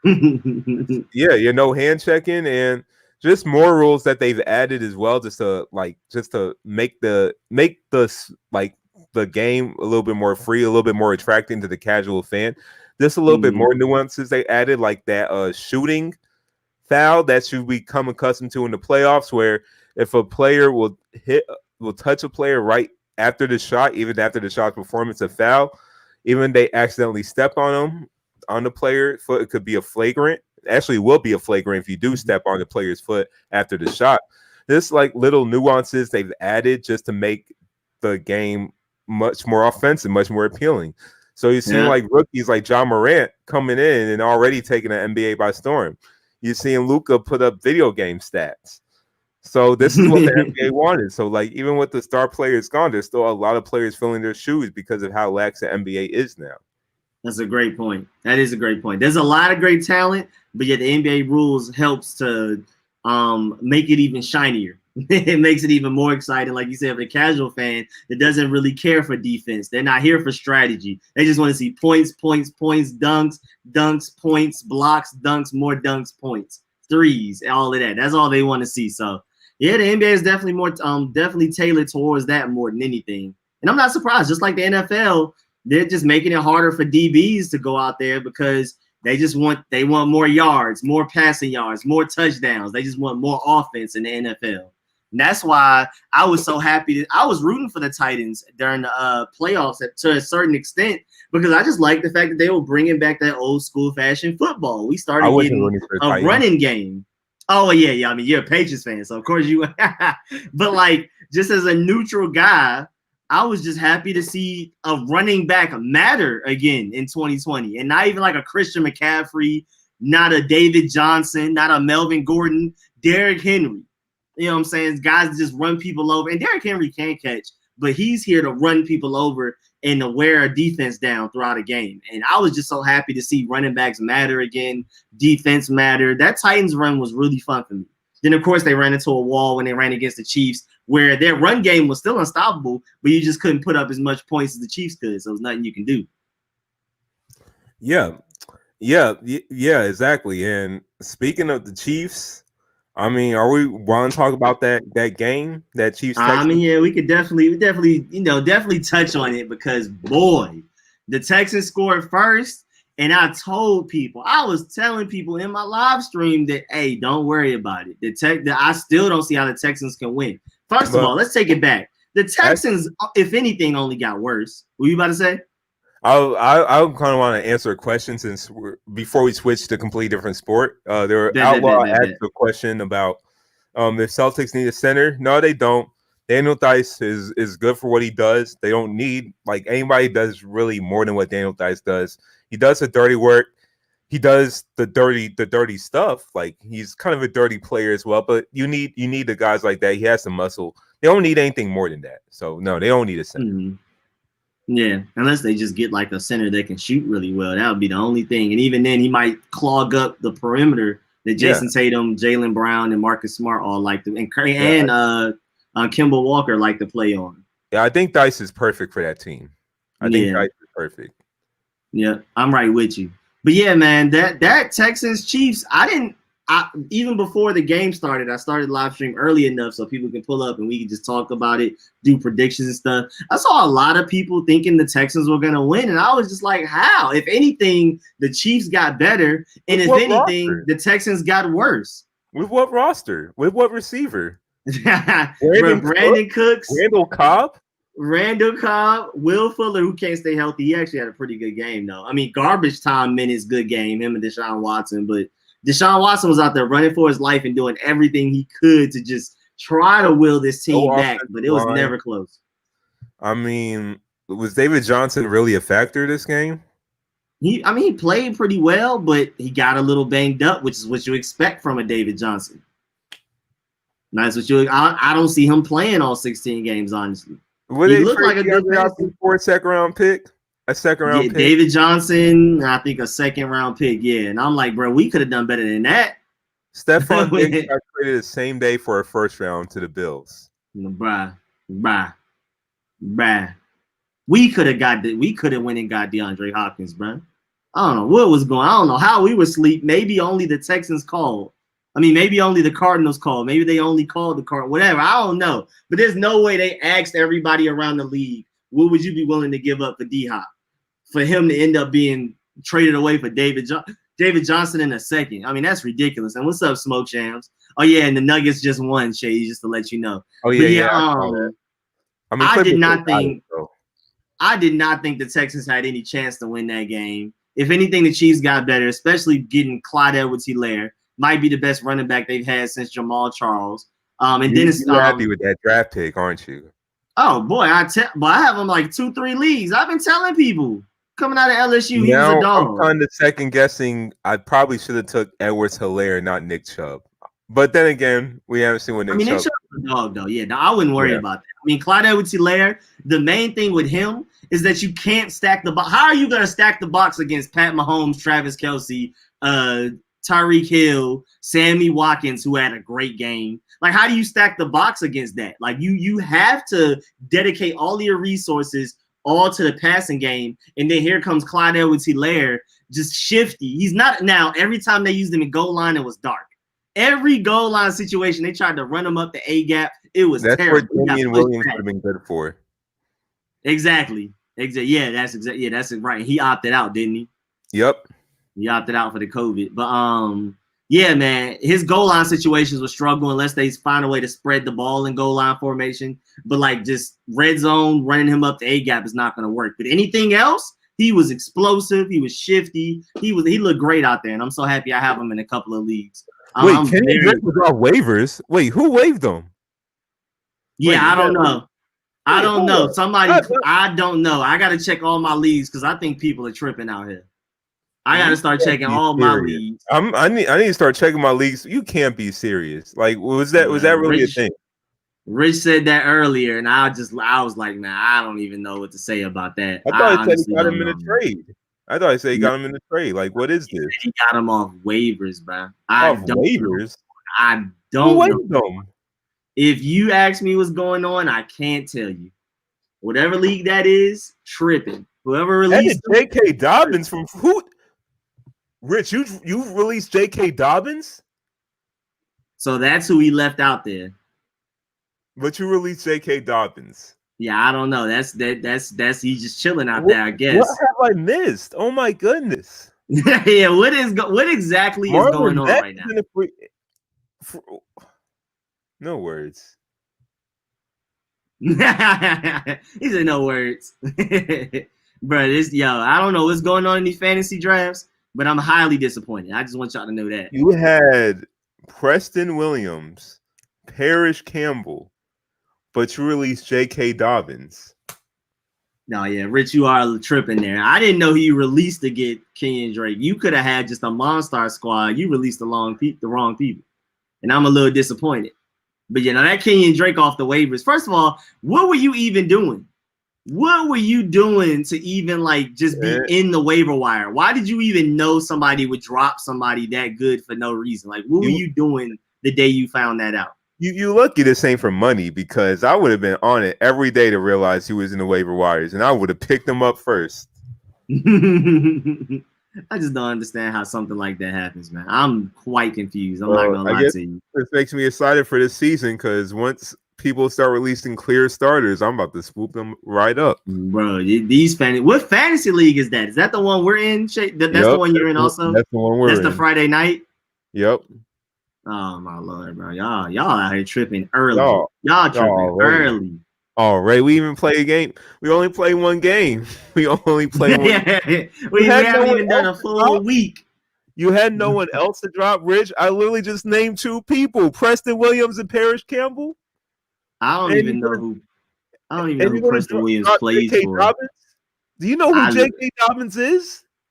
Alvin, not Alvin Kamara, but he's about to play that same role with Mark Ingram. What? You said J.K. Dobbins is fourth on the depth chart. Oh, they done lied. Oh no, they lied. They didn't take that man when they took him in the draft to say that he's fourth on the depth chart. Don't listen to coach speak. Obviously, with a guy that talented, he's not fourth on the depth chart. Just like with Leonard Fournette, he is not second on the depth chart. He might be for the first game as he learns the playbook, but he's not going to be second on the depth chart. In no way, J.K. Dobbins is fourth. Bro, there's no way. On the depth chart and get 15 carries, 5 catches. There's no way J.K. Dobbins is just out there chilling. I'm confused. If you can explain it to me. No, that is still bad because you could have had Kenyon Drake and J.K. Dobbins, Rich. You could have had Kenyon Drake and J.K. Dobbins. So that is still bad. Why you should have had both? Campbell? You should have had both. You should have honestly had both. I picked up N'Keal Harry off waivers. How do you have Parrish Campbell? I picked up N'Keal Harry, who probably will be starting. How do you have Parrish Campbell? No, Parrish Campbell's on the coast, right? He on the coast, but still, it's still, bro. Huh? T.Y. Hilton's the number one receiver. Yeah. And then even after that, Michael Pittman. Exactly. I mean, Cam got a big arm. Like N'Keal Harry might be the guy, not Edelman. Who knows? Yeah, Edelman, we'll see. We got to see about that. I took Edelman in my leagues where I have a lot of great high-scoring guys, like other ex-receivers. I took N'Keal Harry in a league where I was like, you know what? Let me take a risk because I already have a bunch of dependable, consistent guys. So that was how I based who I was going to get between N'Keal Harry and Julian Edelman in my leagues. If I already had high-flying number guys that were going to probably be inconsistent, like a Keenan Allen who might give me 2 touchdowns one game and then give me 3 catches for 10 yards the next, I feel like a consistent Julian Edelman presence was good for that. But yeah, N'Keal Harry with Cam Newton should be balling out. I'm not gonna lie. Yeah, exactly. And like, look, I released Robbie Anderson for him because I just looked at potential. Potentially, Robbie Anderson. I mean, he could be a second option at best.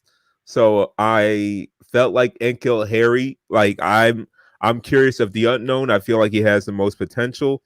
I mean, my receivers are Kenny Golladay, Calvin Ridley, Cortland Sutton, Christian Kirk, and DK Metcalf. I feel like I could afford to get that wild card in N'Keal Harry and see what happens.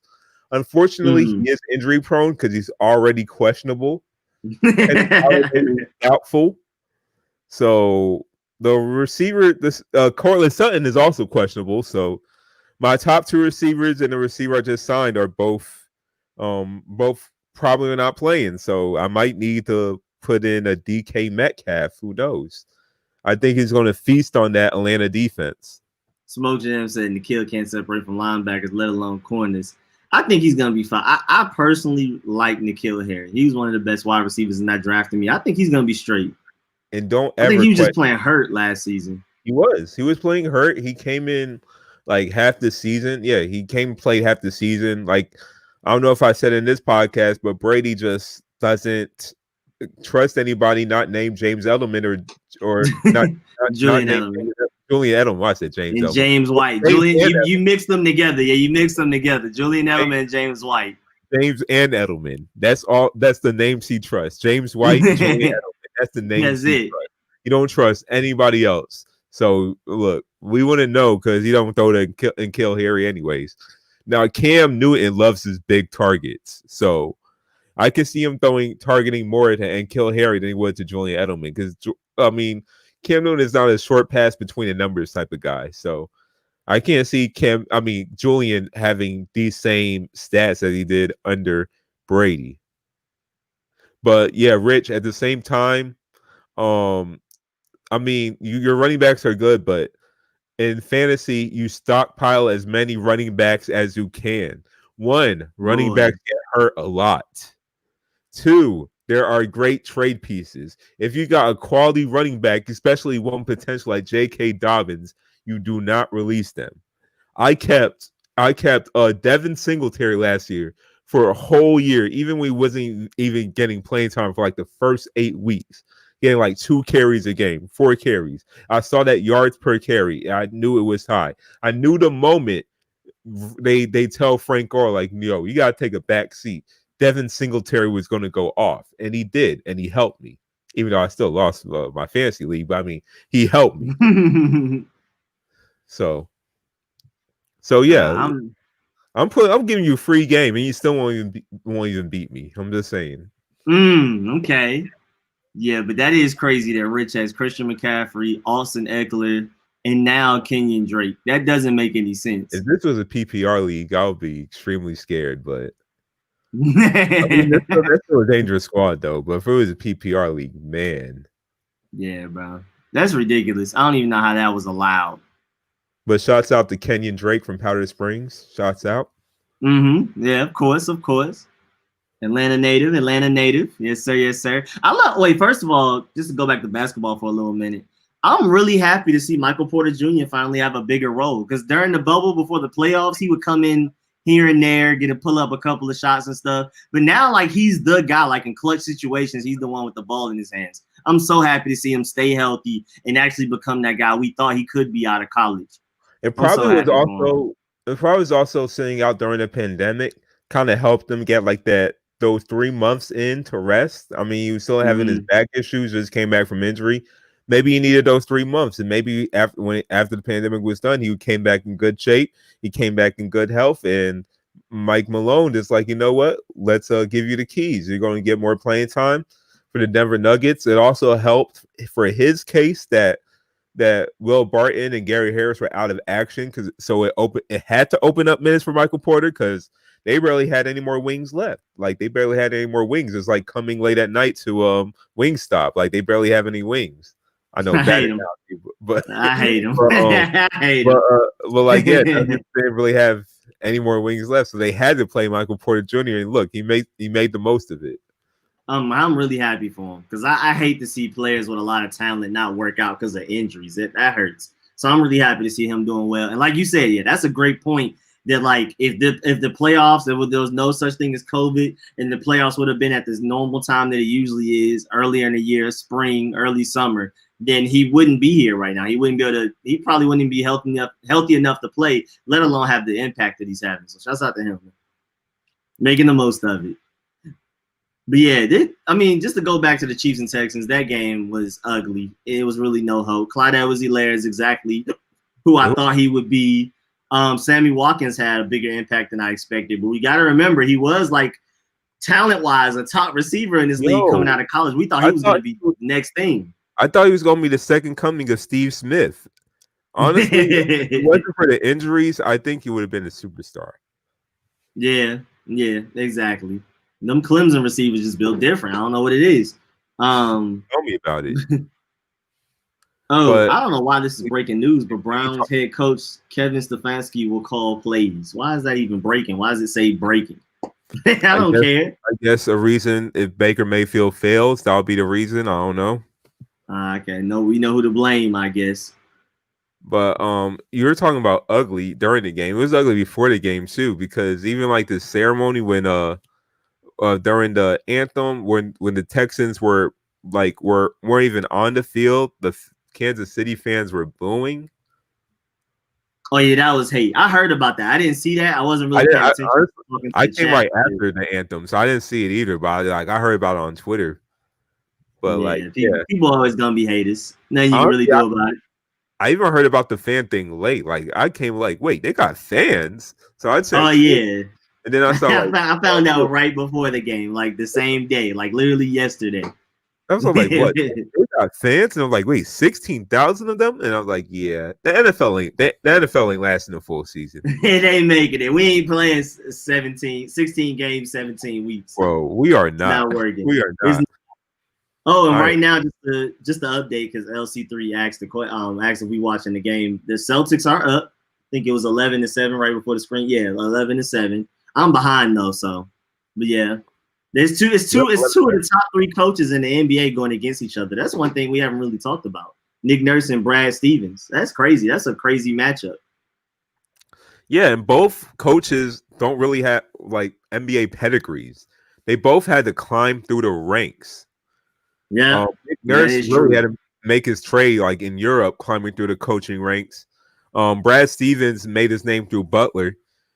This shows like you still have coaches that you don't need to be a former player to be a head coach. These are two Or perfect the examples. son of somebody, Or or the son of son of somebody. some great coach, Exactly. great player. This shows too, and also shows that you can be a great coach. Well, you can be an NBA head coach and be a great one at that if you start from the bottom, if you start from the lower levels. You don't need to be like Steve Nash and then automatically get hired off the bat with Boy, no experience. that is, I don't know how that's going to work. I'm really interested in seeing how that's about to work. Oh, my Lord, that is a weird situation. And look at Marcus Smart hitting threes consistently. I'm telling y'all, bro, Marcus Smart, bro, his improvement is ridiculous. He's one of the main reasons they're making it this far. And the Celtics up 16-7 already. And I'm not surprised. I feel like the Celtics are going to win this. Like me and Seyi have said throughout this podcast, when the Celtics win, it's convincing. When the Raptors win, it's just clawing, pulling teeth, bad calls from the ref, all kind of game-winning shots. So I think the Raptors, like Seyi said, the Raptors have had to work harder. They may be a little bit fatigued compared to the Celtics, who just kind of been coasting through. Wasn't it the series too that every away team wins? Which I know doesn't really make a difference in the pandemic, but Neutral court, but the away team, I didn't even know that. That's crazy. And Marcus Smart just hit another 3. They're yeah, 19-7. I think that was a stat that Mike Breen said on the broadcast last game that the away team always wins. What does that mean? What does that mean in a neutral court? I guess the virtual fans, they show more virtual fans for the home team. And it's just enough to motivate them to play better. Exactly. Even though they can't really hear them or anything. I don't know. It's just them virtual fans right there that you can see, I guess, is enough to inspire them to be better. Maybe from seeing their home stickers, their logos. I don't know.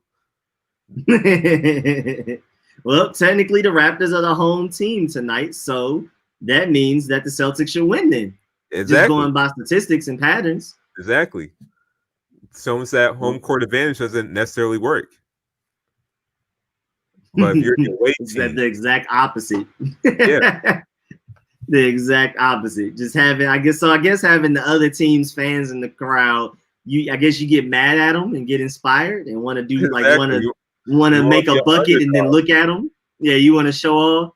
You can't forget Westbrook that one game where he hit that. Though I think that was probably his only 3 he made the whole game, and then he cussed out everybody. He was cussing out the families of the players that pulled up to the bubble. I mean, yeah, bro, he was talking trash like he just been going crazy.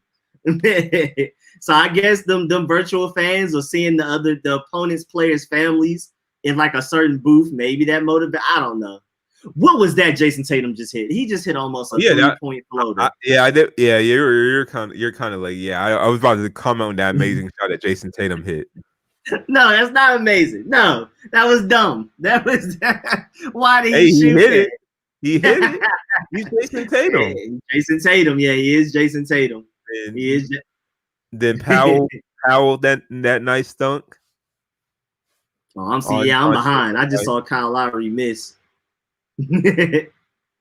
I'm really happy. I'm really happy the Celtics are winning. And yeah, 10 o'clock, we're ending this stream because we're about to go right to the games. Yeah, I'm sorry, guys. We're going overtime right now. This is game 7.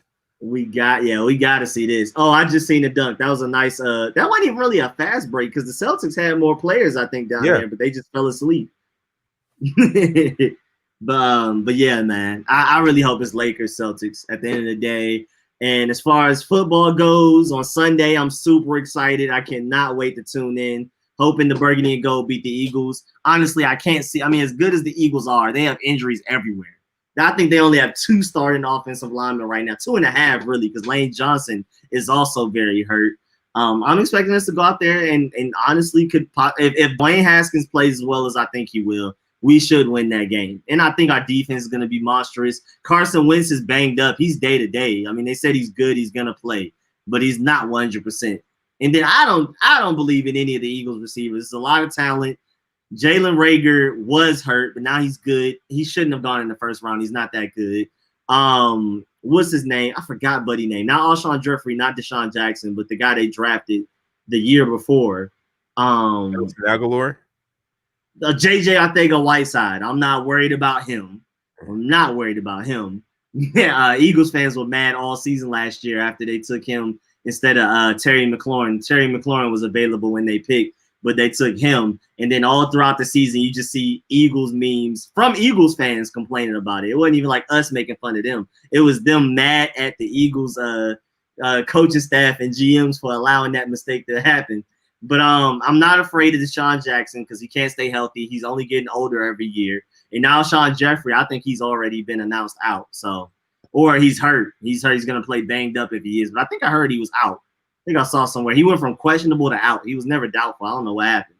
He must have regressed in some way in his health, but we'll see. I mean, I'm looking forward to New England Patriots. I know they got the very, very tough test of facing the challenging, the talented, the star-studded Miami Dolphins. Ryan Fitzpatrick, yes, sir. But you know what? I could be a little bit worried because Fitzmagic lasts for the first 6 weeks of every NFL season. So who knows? You ain't lying. That boy will put up some points now. I wonder when Tua's gonna take over.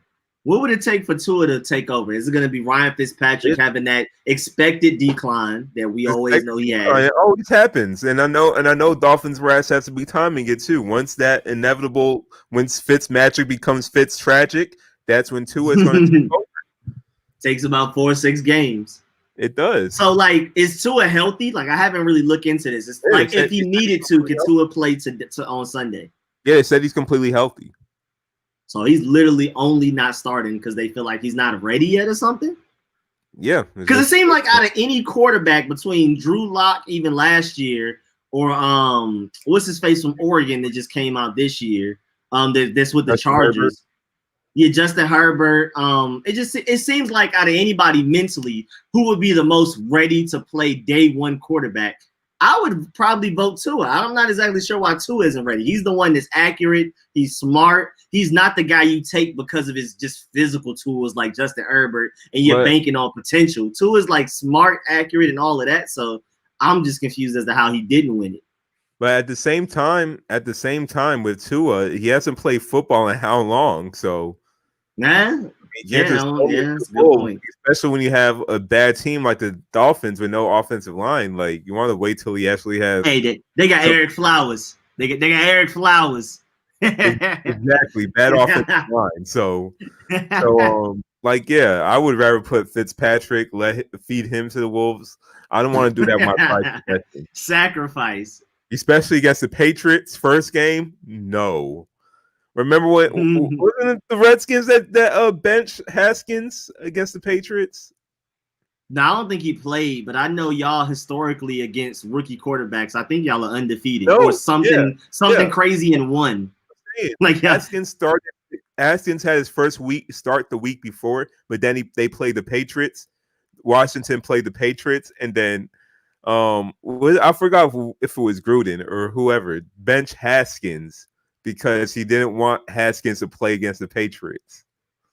Oh, I don't even remember that scenario. That was last year. That was last year. Yeah, I know it was last year, but I don't remember that. I forgot what happened with them. All I remember from the Patriots game is Steven Sims with that great run, and then we had a lead for 2 minutes. That's all I remember from the Patriots game last year.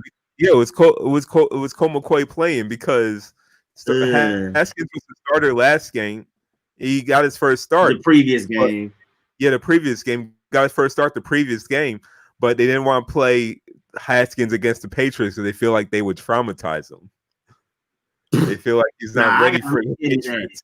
I think it's more so Jay Gruden hating than anything. Nah, I ain't gonna No, let the way no, that. it was really that because they really want to It's give him a start, but they felt like the Patriots just ruin rookie quarterbacks.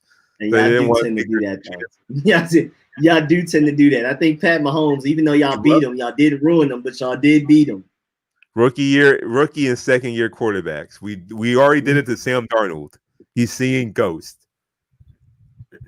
Yeah, it was Callahan back then. Oh yeah, that was Callahan. Dang, my memory is so fuzzy from last season. I guess I tried to delete it from my memory banks. That's probably why. Yeah, that's what I'm saying. Haskins didn't play against the Patriots because Callahan did not want Haskins starting against the Patriots. He started him, gave him his first start the previous game, but it's like, no, not against the Patriots. You'll just start the game after that. He said we still had Gruden. We still had Gruden against the. I thought he was fired before then. When did Jay Gruden get fired? Yeah. Actually, it was Gruden. I think it was Gruden's last game. I don't even remember. Y'all should know more than me. I thought Jay Gruden got fired before that. Let me see. Jay Gruden, Redskins fired Jay Gruden after 0-5 starts. Now let me go look up 2019 schedule. Let me see. I thought Jay Gruden was gone by then. Let me see. I thought Jay Gruden. Well, Jay Gruden wasn't gone by then. Let me see. Okay. Eagles, Cowboys, Bears, Giants. Oh, so that was his last game. That's wild.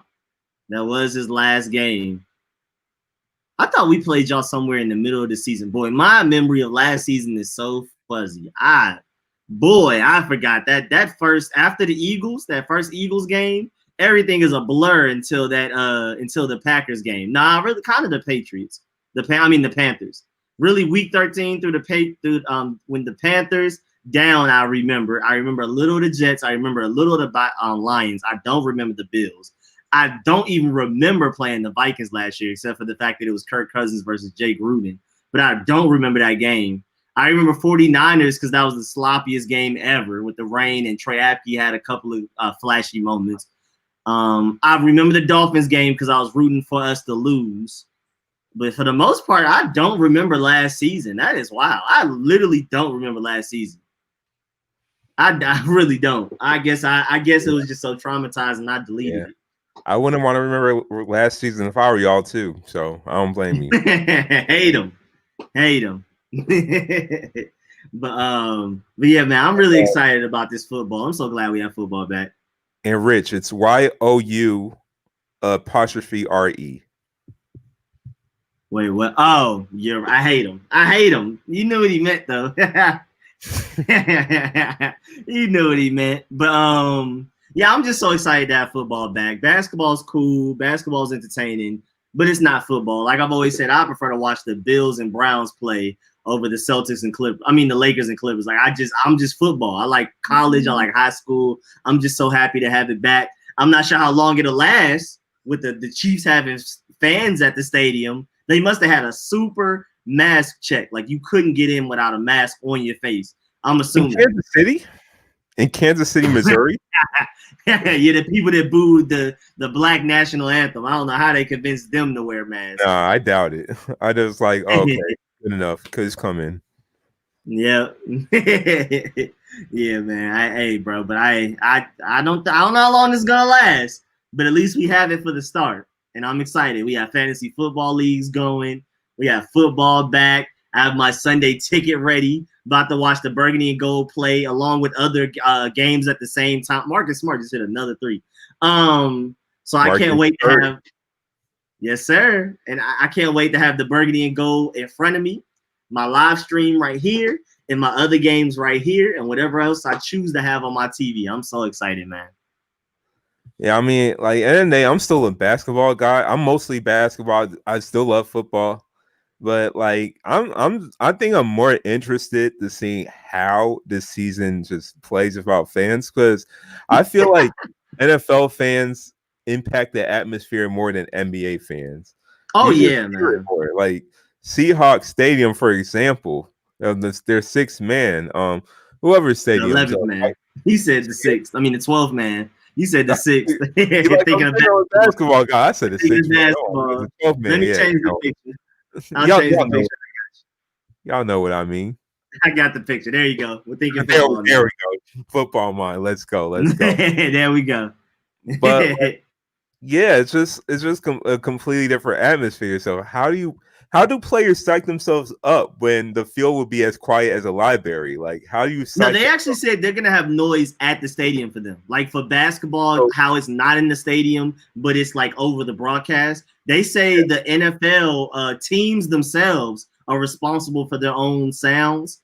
Like they have their own sound. Like the Saints are gonna have their own sounds. We're gonna have our own sounds. Patriots gonna have their own sounds. But there's a certain decibel level that you can't pass, and the NFL plans on regulating that constantly, every game, every time. Of course. What? And then the Patriots gonna cheat. We already know the Patriots gonna find a way to abuse the rule. Are just gonna turn all the way up or something? I can already see the Patriots finding a way, just random spikes of noise as the quarterback's trying to think of something, and technically it doesn't count as an extra decibel because it didn't last long enough. Just a random blast, a bump, and then as soon as the quarterback's trying to throw the ball or something.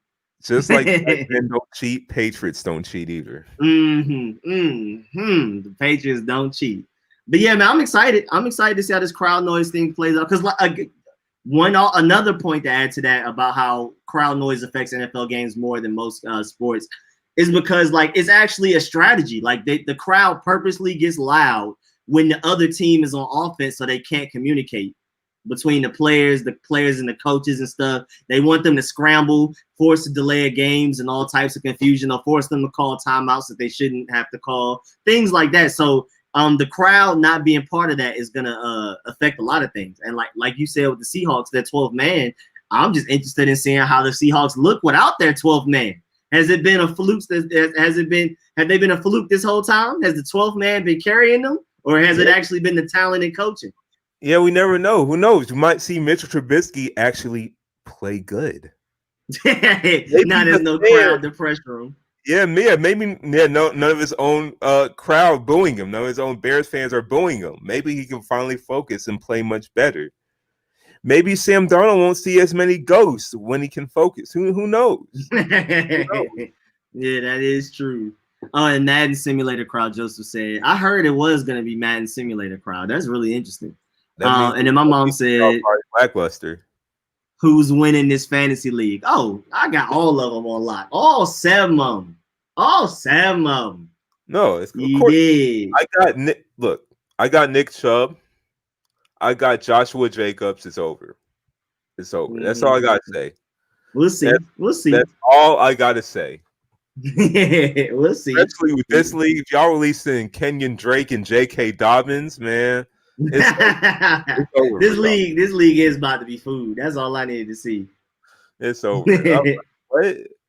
I was like, I wasn't even focused on the waiver wire. I didn't think y'all be making dumb decisions already. I literally didn't even look. I was like, bro, it's not even week 1 yet. Y'all out here releasing people. I was so confused. I wasn't ready. Yeah. I wish I could have got a warning. Like, look, I'm about to release Kenyon Drake. Y'all let everybody know. Like, look, I'm going to commit a mistake right now. You better capitalize on it. But we'll see though. This is gonna be a really interesting year doing it with subscribers. Well, my family members. I hate calling y'all subscribers, but got the subscribers and all of that type of stuff. So this is gonna be really interesting. I'm always doing a fantasy league with Seyi, so I already know how that goes, and with my friends in real life. But now I'm doing fantasy leagues with my RicoScores family instead of just total strangers, where I just join a random ESPN league. So I'm excited.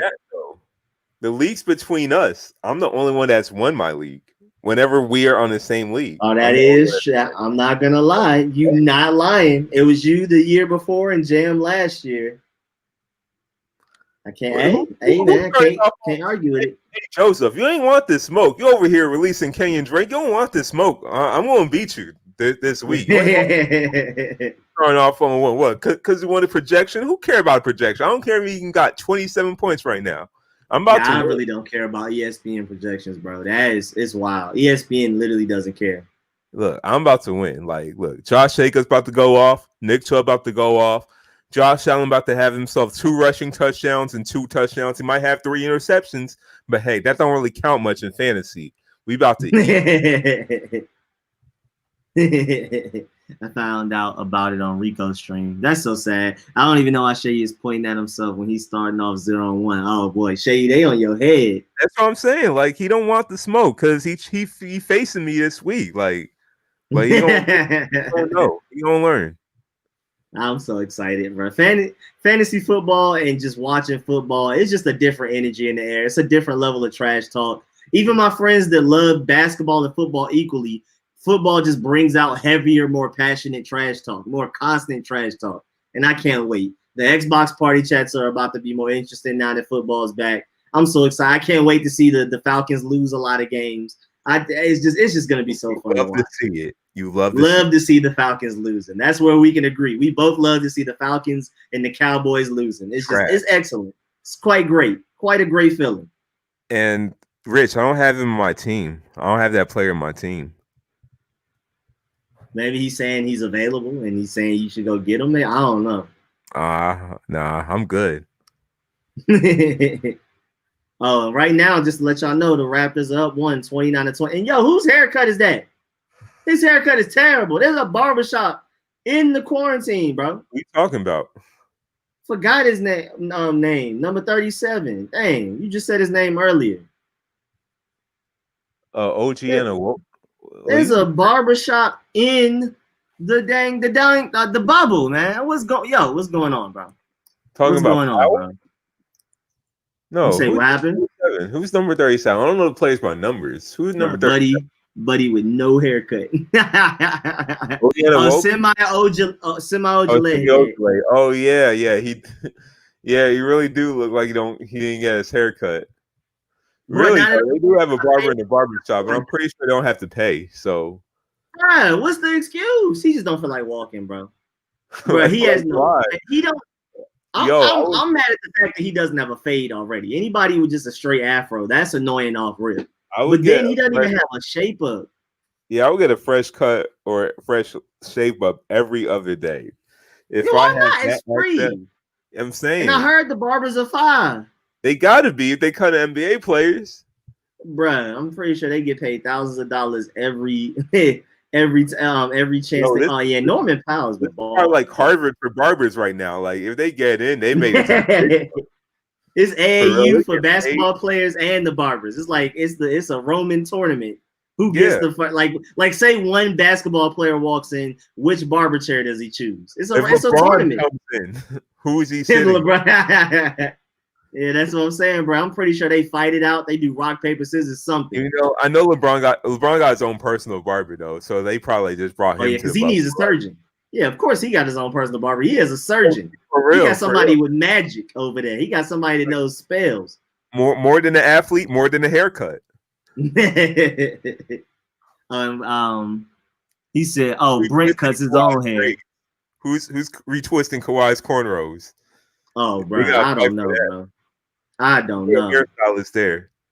Yeah, they do have. Yeah, that's not just a normal barber. First of all, that would just feel weird for me to be getting my hair braided by another grown man. I'm not even gonna lie. I would feel a little weird sitting in between his lap.